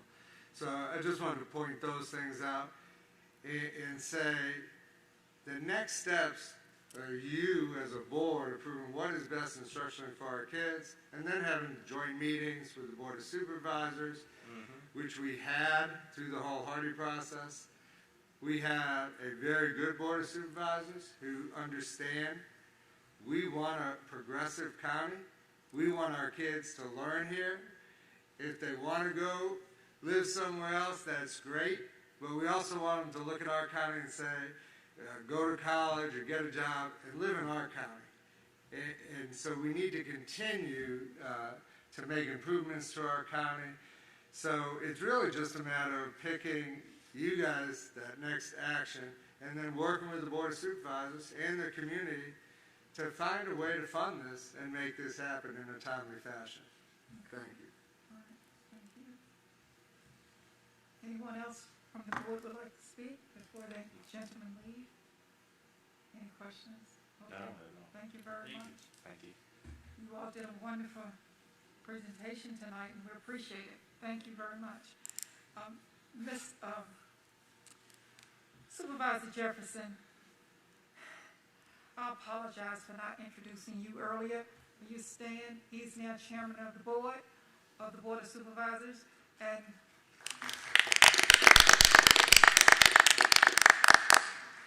as even in the past, we've always had a good relationship with our Board of Supervisors at the school board, and I know that will continue in the future. Thank you very much for coming out tonight. Okay. Next on the agenda is unisex bathrooms. Yes, Madam Chair, I was asked to investigate months ago, looking at investigating the renovation costs to put in gender-neutral bathrooms in some of our existing schools. And I asked Jeff Harris, our architect, if he had done any of that, or if he could research that for us, or give us some estimates for that. And it's really driven by a place for all children to feel comfortable if they don't want to use the current restrooms. There are children who just don't feel comfortable in those. You have stalls, and these new bathrooms, as you can see, go all the way from the ceiling to the floor. They're individual bathrooms. And so what I asked him to do is just show you a layout of what it would look like to renovate one bathroom, female and male bathroom, into a gender-neutral bathroom. What does it cost? What he would have to do at both Windsor High School and Smithfield High School, just to get the board an understanding if that's something that you want to pursue in the future or not. But just to get that information out there. Okay. And so, Jeff? Thank you. So as Dr. Thorne said, we are hearing this request from school systems around the state. It's controversial, as you can imagine, and we don't promote one way or the other. We do what the desire is of the school board. So as Dr. Thorne mentioned, we took this group toilet. It's the one right off the Commons area at Smithfield High School, and we analyzed how this can be altered to provide that more open, transparent design. So you can see this is very traditional. It's got a chase wall down the center that houses all the plumbing. Toilets and sinks are attached to that center wall, and then you've got urinals across the bottom for the boys' restroom. So if we take that space and kind of blow it all out, we've got to reconfigure everything within the two rooms. You've got to cut the slab out because you've got to reroute all of the sanitary lines underneath the floor slab. You're going to reposition them wherever they need to be located. You've got to remove the walls that have the water lines in them to the sinks and to the urinals. And so you're basically gutting it. You're cutting out everything all the way down to the opposite side of the wall. And what we wanted to do was provide an openness so that staff and teachers can see and make sure they know who's in there, not into the stall itself, but into the area, just so that there's some oversight and allow students of any gender to go in there and feel comfortable because they have the privacy of the stall itself. So what we have here in the blue area is all of basically the limits of construction and demolition. So the light blue is the area of the floor slab that gets cut out and removed. We position the toilets so that they're not facing each other, but they're kind of backed up to each other. But then group sinks, which can be installed so that the wall between them is low, so that you can see the other person on the other side of the sink and vice versa. Now that could be a full height wall if desired, but what you can see there is the doorway on the left-hand side is much wider than it currently is. It gives you more transparency into that space. So this plan we detailed in terms of cost estimate down to every component. And we came up with a cost that could be applied to all the other toilets based on square footage. So what we come up with is, you can see on the left-hand side, the demolition cost at $17,500, New work is about $210,000, bringing construction total to about $227,000. If you do contractor markup, overhead, and profit, you can see that number is $284,000. And we provided a construction contingency because there's always unforeseen things that you encounter. And then a market factor condition. As I mentioned before, the market is extremely volatile, so we've provided kind of a market factor markup on that. And what we think is that this toilet would cost you about $410,000 to convert. So if you divide that 410 divided by the square footage, which is 900 square feet, comes out to about $454 a square foot to renovate that. And then we provided some escalation numbers at the bottom. Now, some of the factors that make it so expensive, one is the market. We know what the market is doing across the board. Then you've got heavy demolition and new work within a confined space. It's not an open construction site where the contractor has easy access to bring his materials in and do his work. So they're working in that confined space. They've got to transport concrete in through corridors, trying to keep the existing school clean. You know, it's just much more of a challenge. You have difficult access for these materials. They got to bring in CMU, the concrete block. They got to carefully bring it in on pallets and not destroy the areas of the school that we're not touching. And then, again, complete replacement of underslab and in-wall utilities, replacing all those sanitary lines. You got to reroute them. And then same thing for water lines in the walls. Those all have to be redone. You also have to treat each stall as though it's its own independent restroom. So mechanical systems, if you walk into a group toilet now, you'll see one or two diffusers in the ceiling that push air into the room. Well, each one of those stalls have to have its own diffuser. So that's, it's just an expensive design. So these are the reasons why it's an expensive endeavor to renovate an existing restroom. It is very doable, but it's costly.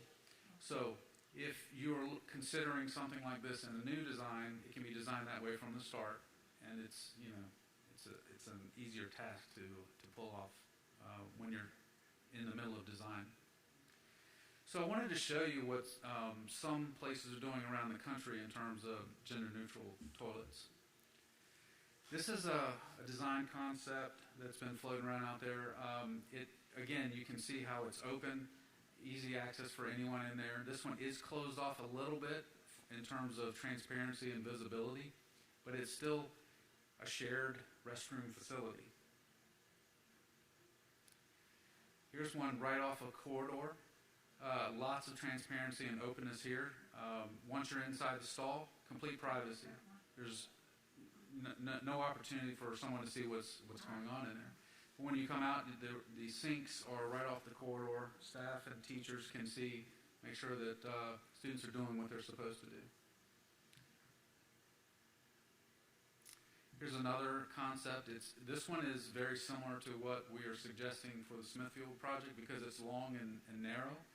But again, where we would be standing, it would be completely open from that common space so you can see in that entire space. This one does have windows on the wall behind the sink so that I guess someone from that side could look in and make sure students aren't acting up. Here's another one that's very similar. In fact, this might be the same one looking through that window, I'm not sure.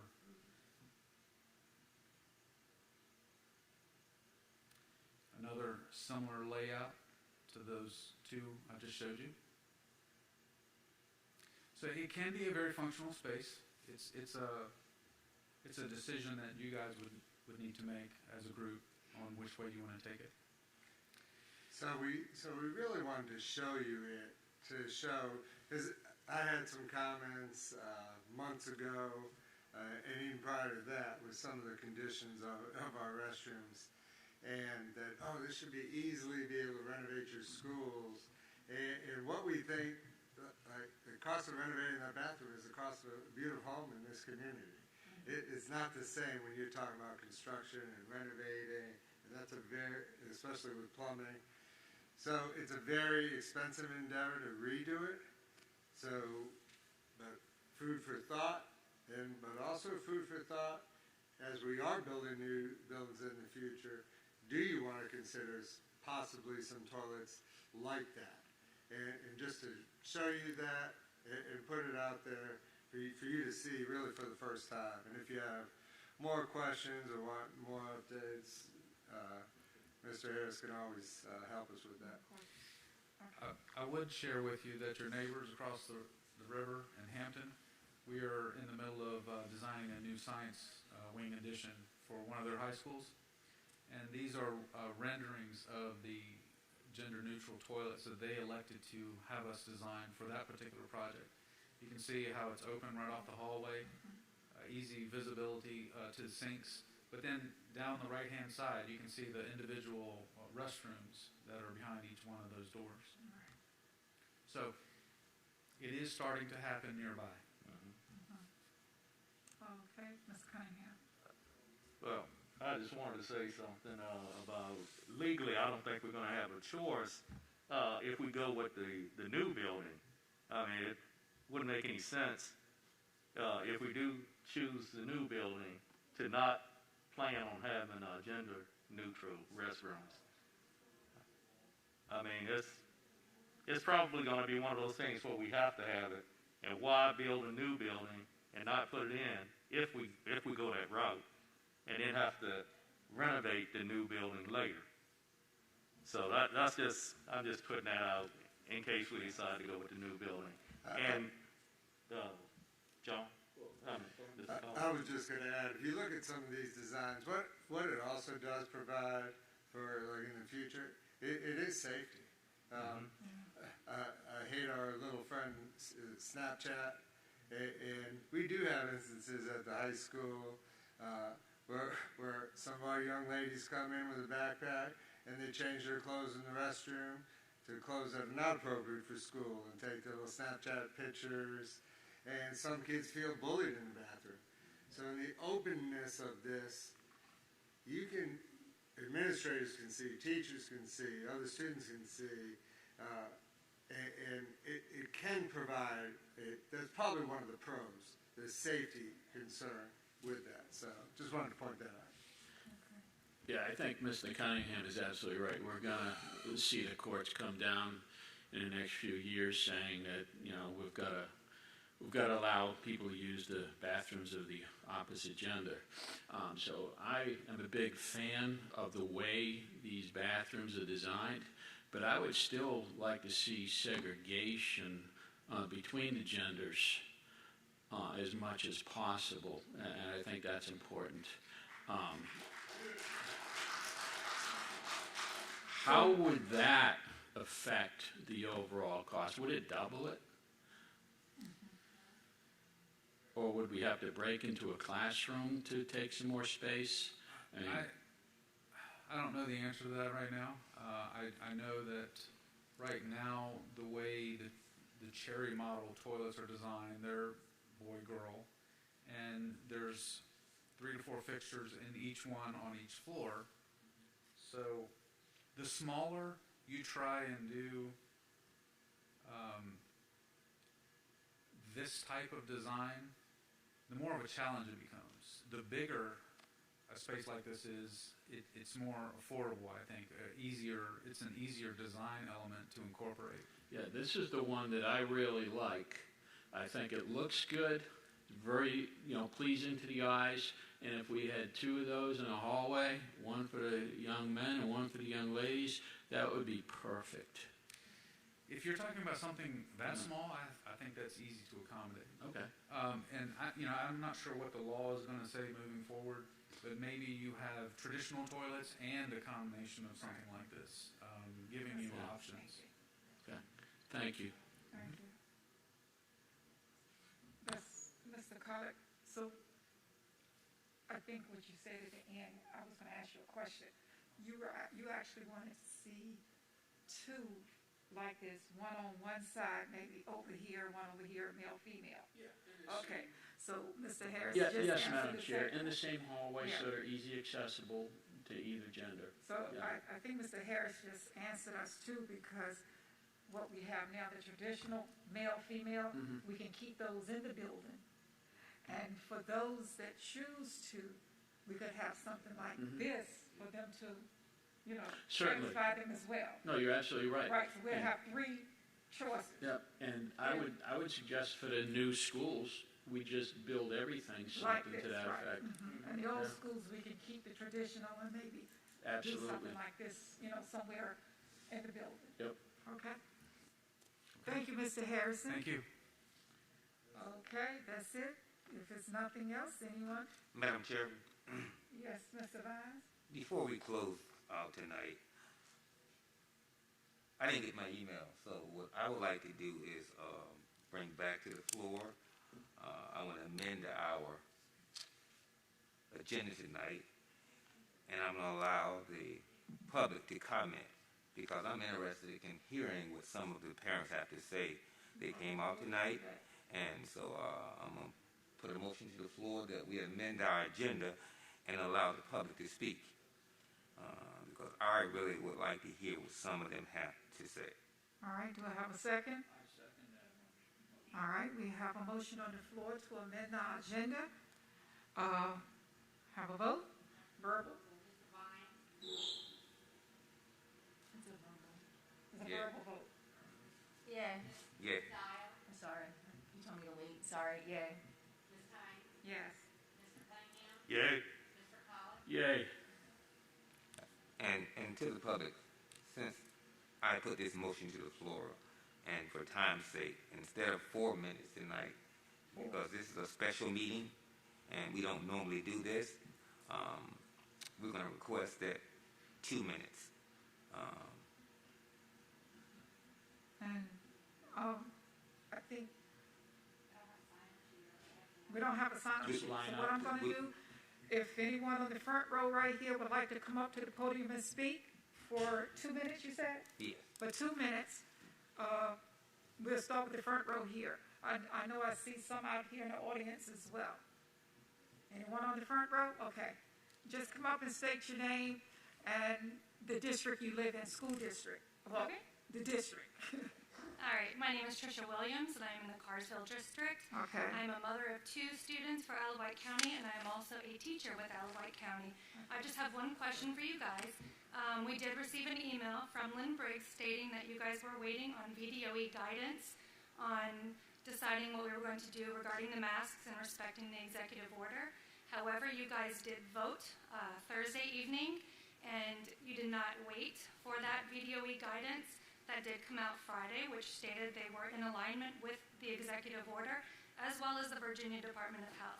So I just want to know why you guys voted prior to waiting on that guidance when Central Office did send an email out stating that you guys were going to wait for that guidance.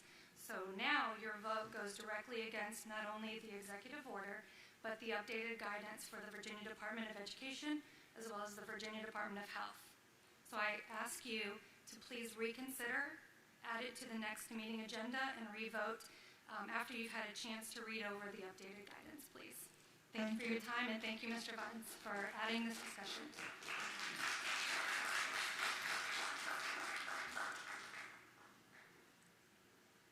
Okay, the second row, directly behind her row. Are there anyone who would like to speak? Come forward. Okay, we'll go to the next row, the third row. Oh, you're the second row. You come up to the podium. He's the third row. Oh, I'm see. Okay, that is the third row. I'm sorry, sir.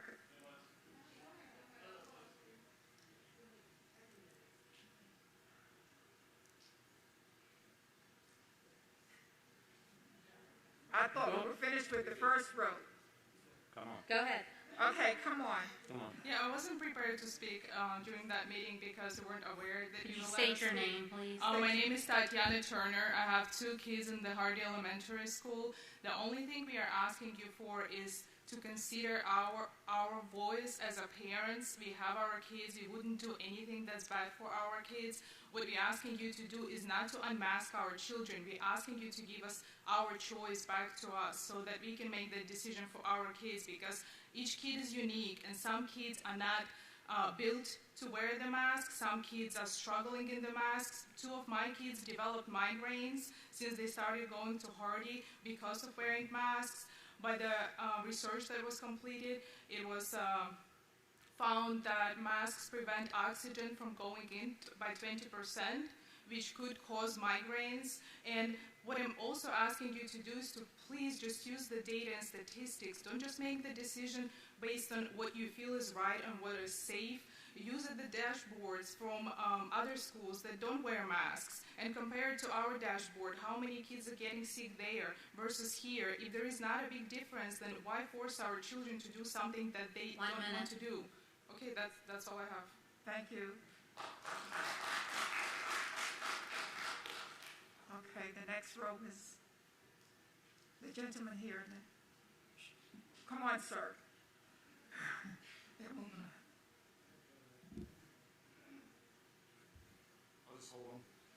So, Lewis Edmonds, Winter District, I want you to understand how deeply disappointed I was in the meeting last week. I wasn't disappointed in your overall decision. What I was disappointed in was the conversation that you had about this. You all acted as though, and Ms. Dowell, especially you, that we haven't learned anything in the last 2 years of this pandemic. You stated that if keeping the mask on added 0.1% better protection than no mask, that we should keep it. The problem with that is it's an impossible standard. It's an absolutely impossible standard. There's no way to maintain that. And so there's no way out of this. We have to get back to normal. A reasonable response, and Mr. Cunningham kind of mentioned this, was, hey, we have Omicron.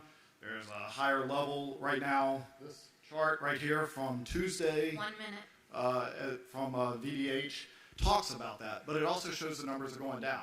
So a reasonable response would have been, hey, we hear you, we understand, we're looking at the data, and we can set a benchmark for where we can start to talk about this. Instead, it was a purely emotional argument talking about if we lost one child. One child lost would be terrible, but it's an impossible standard to hold, and there's no way that we'll ever get back to normal unless you lead us out of this.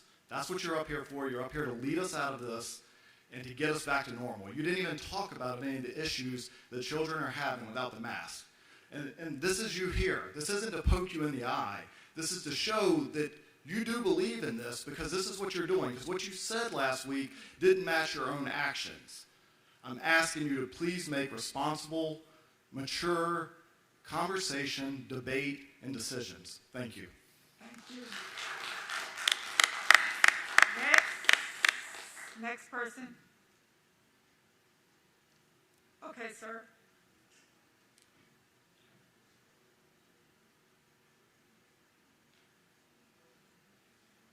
Herb DeGroff, the Hardy District.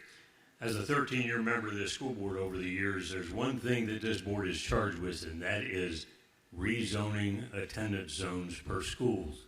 And before you go one step further, you need to get a real demographic study done of Wight County. And I suggest you use the same one that the Virginia General Assembly makes in using the Weldon Cooper Center at the University of Virginia.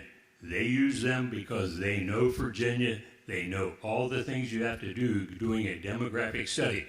Hamilton Lombard, who I've talked to a couple of times over the years, is a walking encyclopedia of demographic data. And instead of the fly-by-night thing that we had done back in 2018 and spent how many tens of thousands of dollars for, Weldon Cooper Center will do a real study that will include all things, not just existing properties on the books for building, but they will do inflow, outflow, birth rates, death rates, etc. All this goes into making decisions that are based upon a sound bunch of facts rather than something up here. When I talked to the guy who did the demographic study, he called me back from Hawaii where he was on a job. All he ever did was just the existing stuff on the books. He didn't consider any of the other things. And this idea that we're going to have 899 more students over whatever period of time, we went from 4960-some in 2000 to where we are today. How are we going to do 900 in the next couple of years when we didn't do it when we were really building up please do a real demographic study. Thank you. Thank you. Before the next person comes, we amended the agenda. It's that mass. The motion was about the mass. No, we amended the agenda to hear the public. To hear the public speak. Okay, my correction, I thought he said the mass, and I was going to tell, come forward then, okay. Next. We'll be here all night. Okay. I'm Reverend Willie Williams, as of this moment, the Hardy District, soon to be transferred to the Collinsville District, Mr. Colick, and you might want to know that. We're going to be glad to have you, Reverend. Okay. Board, I want to thank you for making a definite decision without hesitation. Anytime you make a decision, there's always going to be some who is for it and some who are against it. And I don't know why in this county that there are 4 people that are against something and 96 people who are for it, that they seem to have the loudest voice. I've got 4 grandchildren. 1 minute. In the Wight County school system. And I don't want my children infected because some parent says I'm exercising my rights. What about my child right? Your rights end where it infringes upon my rights. So I don't even want to hear it anymore. Thank you for your decision. Thank you. Next. Next. That's it? Okay. Good evening, board members, fellow Isle of Wight County citizens, the supervisor of the Board of Commissioners. I hate that we are talking. Name and My name is David Adams, and I am from the Windsor District. Thank you. Thank you. I hate that we are having to take time away from focusing on how best to educate our children to talk about the illusion of safety pertaining to a pandemic that has been allowed to perpetuate for the past 2 years. I would much rather discuss funding for academics, arts, and other resources that the schools within our county need. But this board, consisting of 2 appointed, non-elected members, decided to vote to continue the newly elected governor's executive order allowing parents to choose whether to send children to school with a mask or not. Using the Centers for Disease Control, trusting the science data, I have found some startling data. The number of deaths from COVID during the period of January 4th, 2020 to January 15, 2022 in children aged 5 to 18 is 586 in the entire United States. Let's delve into this deeper. Between that same time period, more children in Virginia died from pneumonia than COVID-19. According to the CDC's data, there were 13 deaths from COVID-19, while 16 were died from pneumonia. This is the hard part for me. My son died 6 years ago, not COVID related. I truly have empathy for anyone that loses a child, but what about those children who have mental health issues as a result of what's happening during this pandemic? Please stop. This is no longer about a virus. Time. Let him finish, please. This is no longer about a virus. This is politics, and we're using our children as weapons in that war. Okay, I wanted him, excuse me, I wanted him to finish his sentence because they started applauding and he paused. So, out of respect, I let him finish his sentence, ma'am, okay? All right, sir, your 2 minutes are up, okay? Thank you, ma'am. Thank you for hearing me.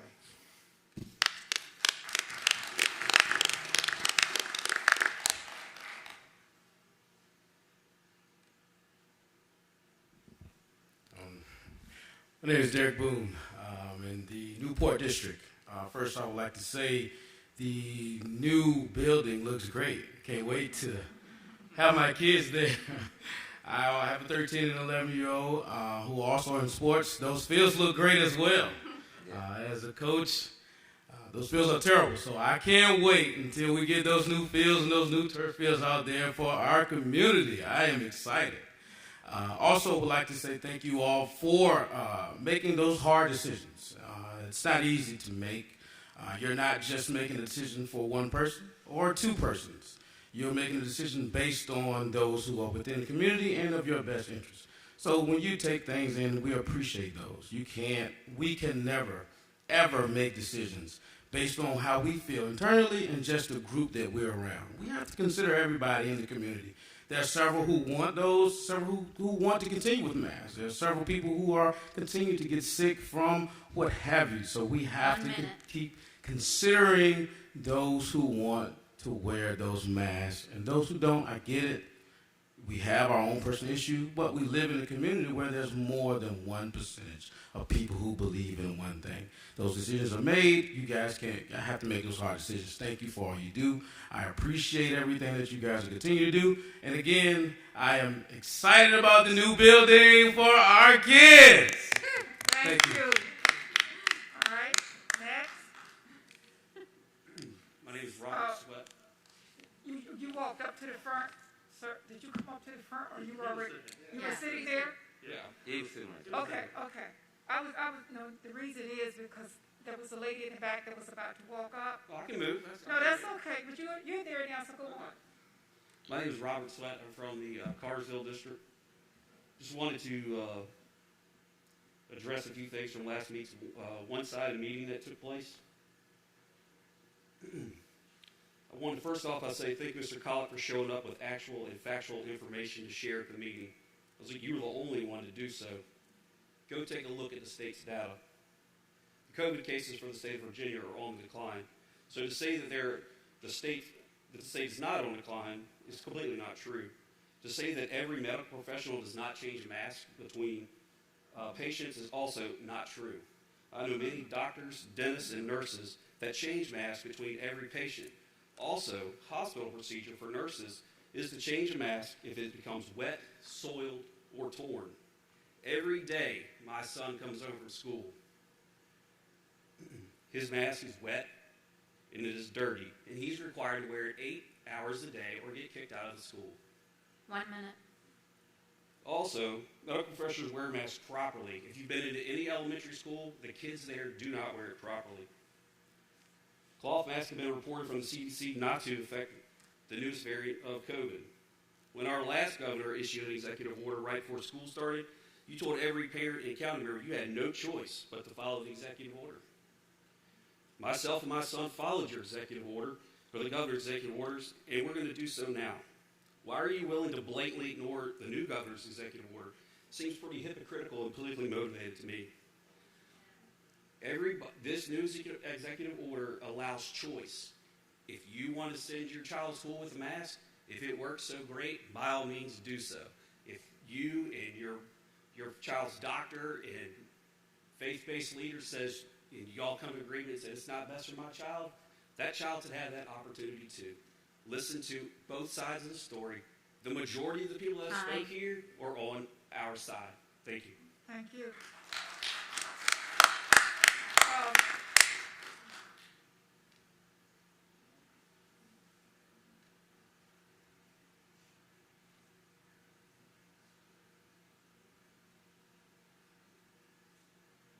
Excuse me, if you're in the back now and you would like to speak, could you sort of come up and sit closer?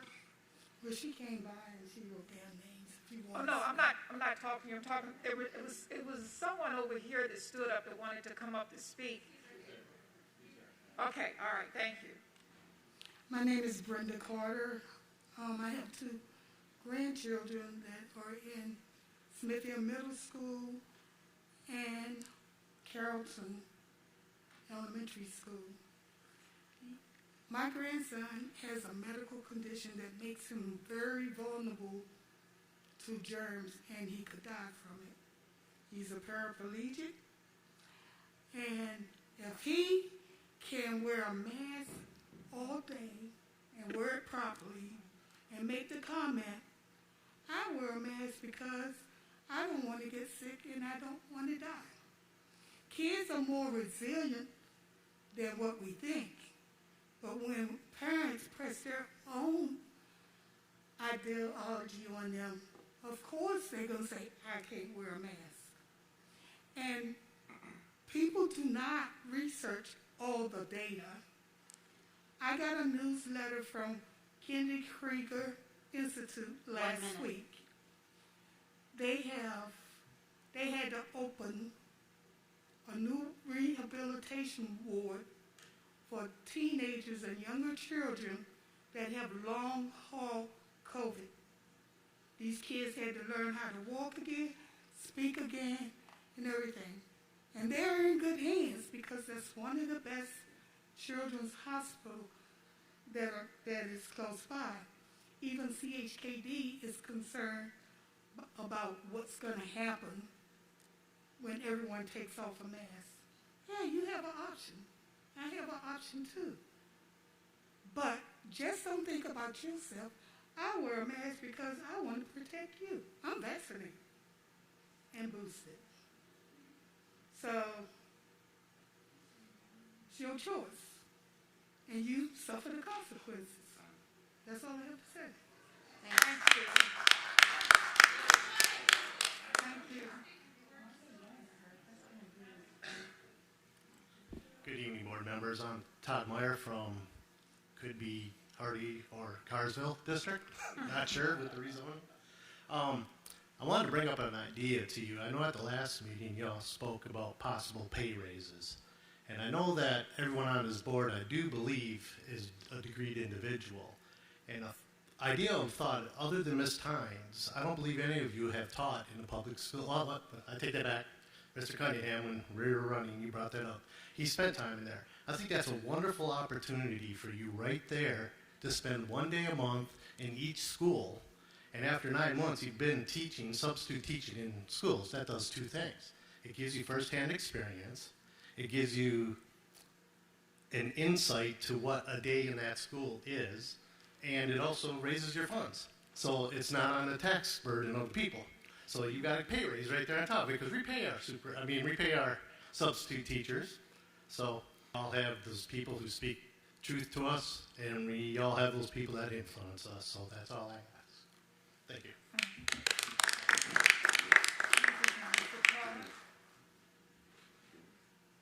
Next, we have another speaker. Okay. No, you brought it up. All of them gonna get to speak. Hello, good evening. Good evening. My name is Frida Smith. I'm from the Windsor District. I have two grandchildren one of them will be headed to the public schools in September. I thank you for your consideration of, I'm telling you, of my health, because my grandchild will be in school, and because she will have to wear a mask, she will be coming home and will be protecting me. I have multiple health issues, one of which is pulmonary sarcoidosis. Many people have never heard of that illness, but it has affected my heart and my lungs. I have 42% lung capacity. So even though a lot of people walk around here maskless and inconsiderate of other people's health conditions, not only am I considerate of theirs, but I wish that they would be considerate of mine. And I thank you for the decision that you made. I know it was difficult, but I just personally want to say thank you on behalf of all of us who are suffering with other conditions that are seemingly invisible to other people. Thank you so much. Thank you. All right. Any more speakers?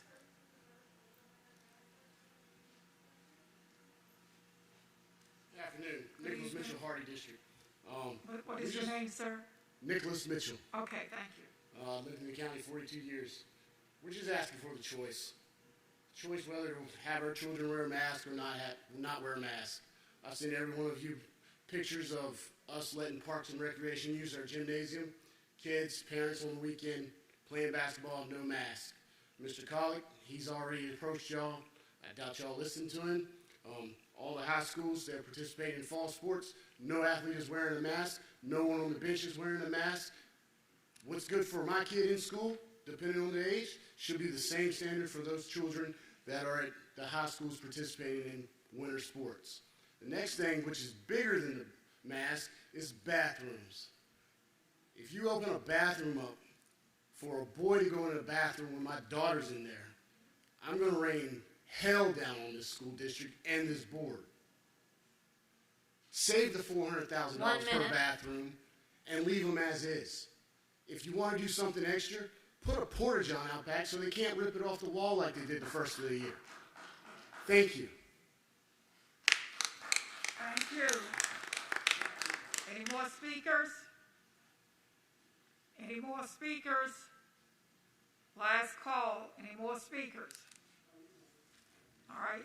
Madam Chair, I'd like to make a couple of comments in light of the comments that were made tonight. You have the floor. Madam Chair, first I want to say I agree with nearly every email that I've read over the last several days, that parents know what is right for their own children. Whether they want their children to wear a mask or not, I support both sets of parents. It's your rights.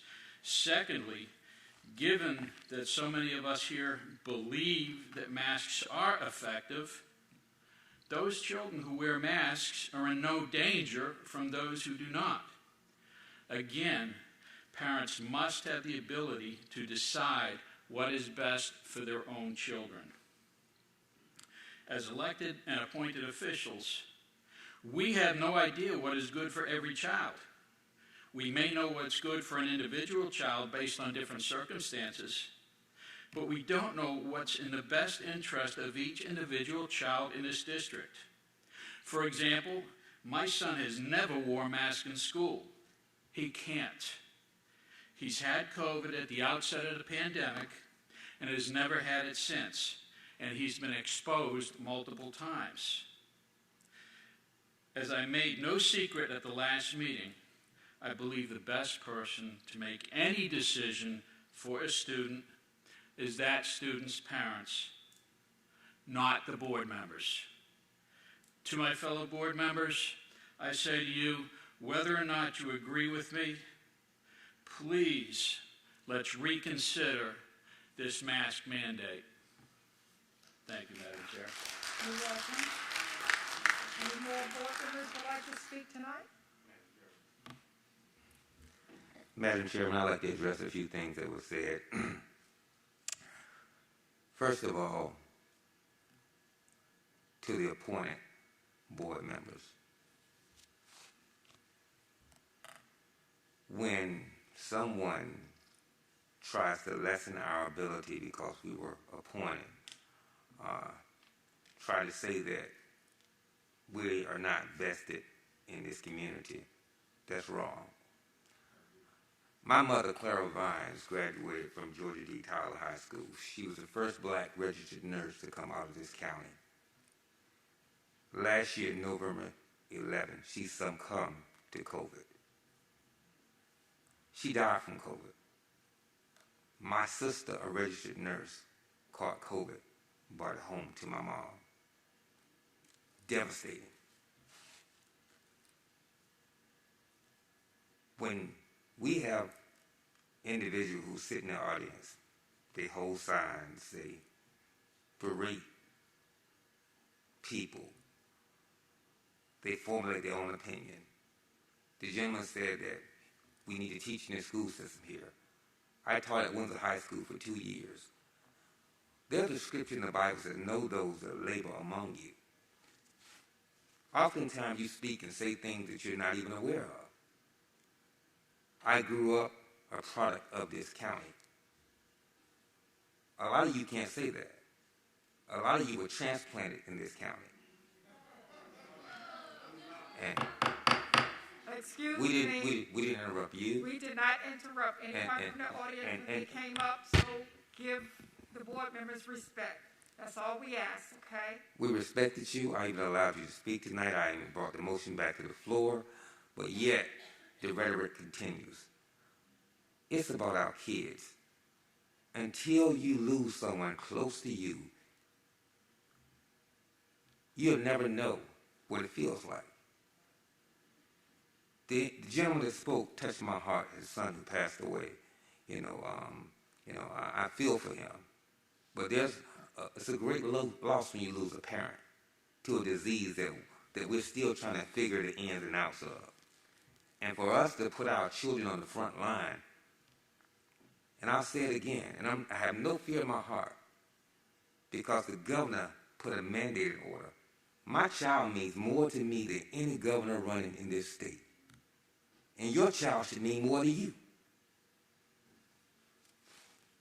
You said parents have the right and choice. It seems to me that someone's taking your right from you. When you're listening to EO2, when so many lives have been lost. The board has spoke. Our decision is final. We're not going to change our vote. And I'm speaking for the board with a consensus. John always tells us to respect the process. This is the process. So please respect the process of the board. Thank you. Excuse me. We just ask all of you to respect those that are during the time they are speaking, that's all, okay? We gave you the opportunity to come to the podium. Those of you that came, thank you very much. We appreciate it. You were very professional. We appreciate that. But if you want to sit in the audience and yell back at someone while they're speaking, that's not what we teach our students in our Wight County schools. Be a role model for your child. Start here at our meetings. Thank you very much. Okay, anyone else would like to speak tonight? If nothing else to come before us, thank all of you for coming out. Be safe.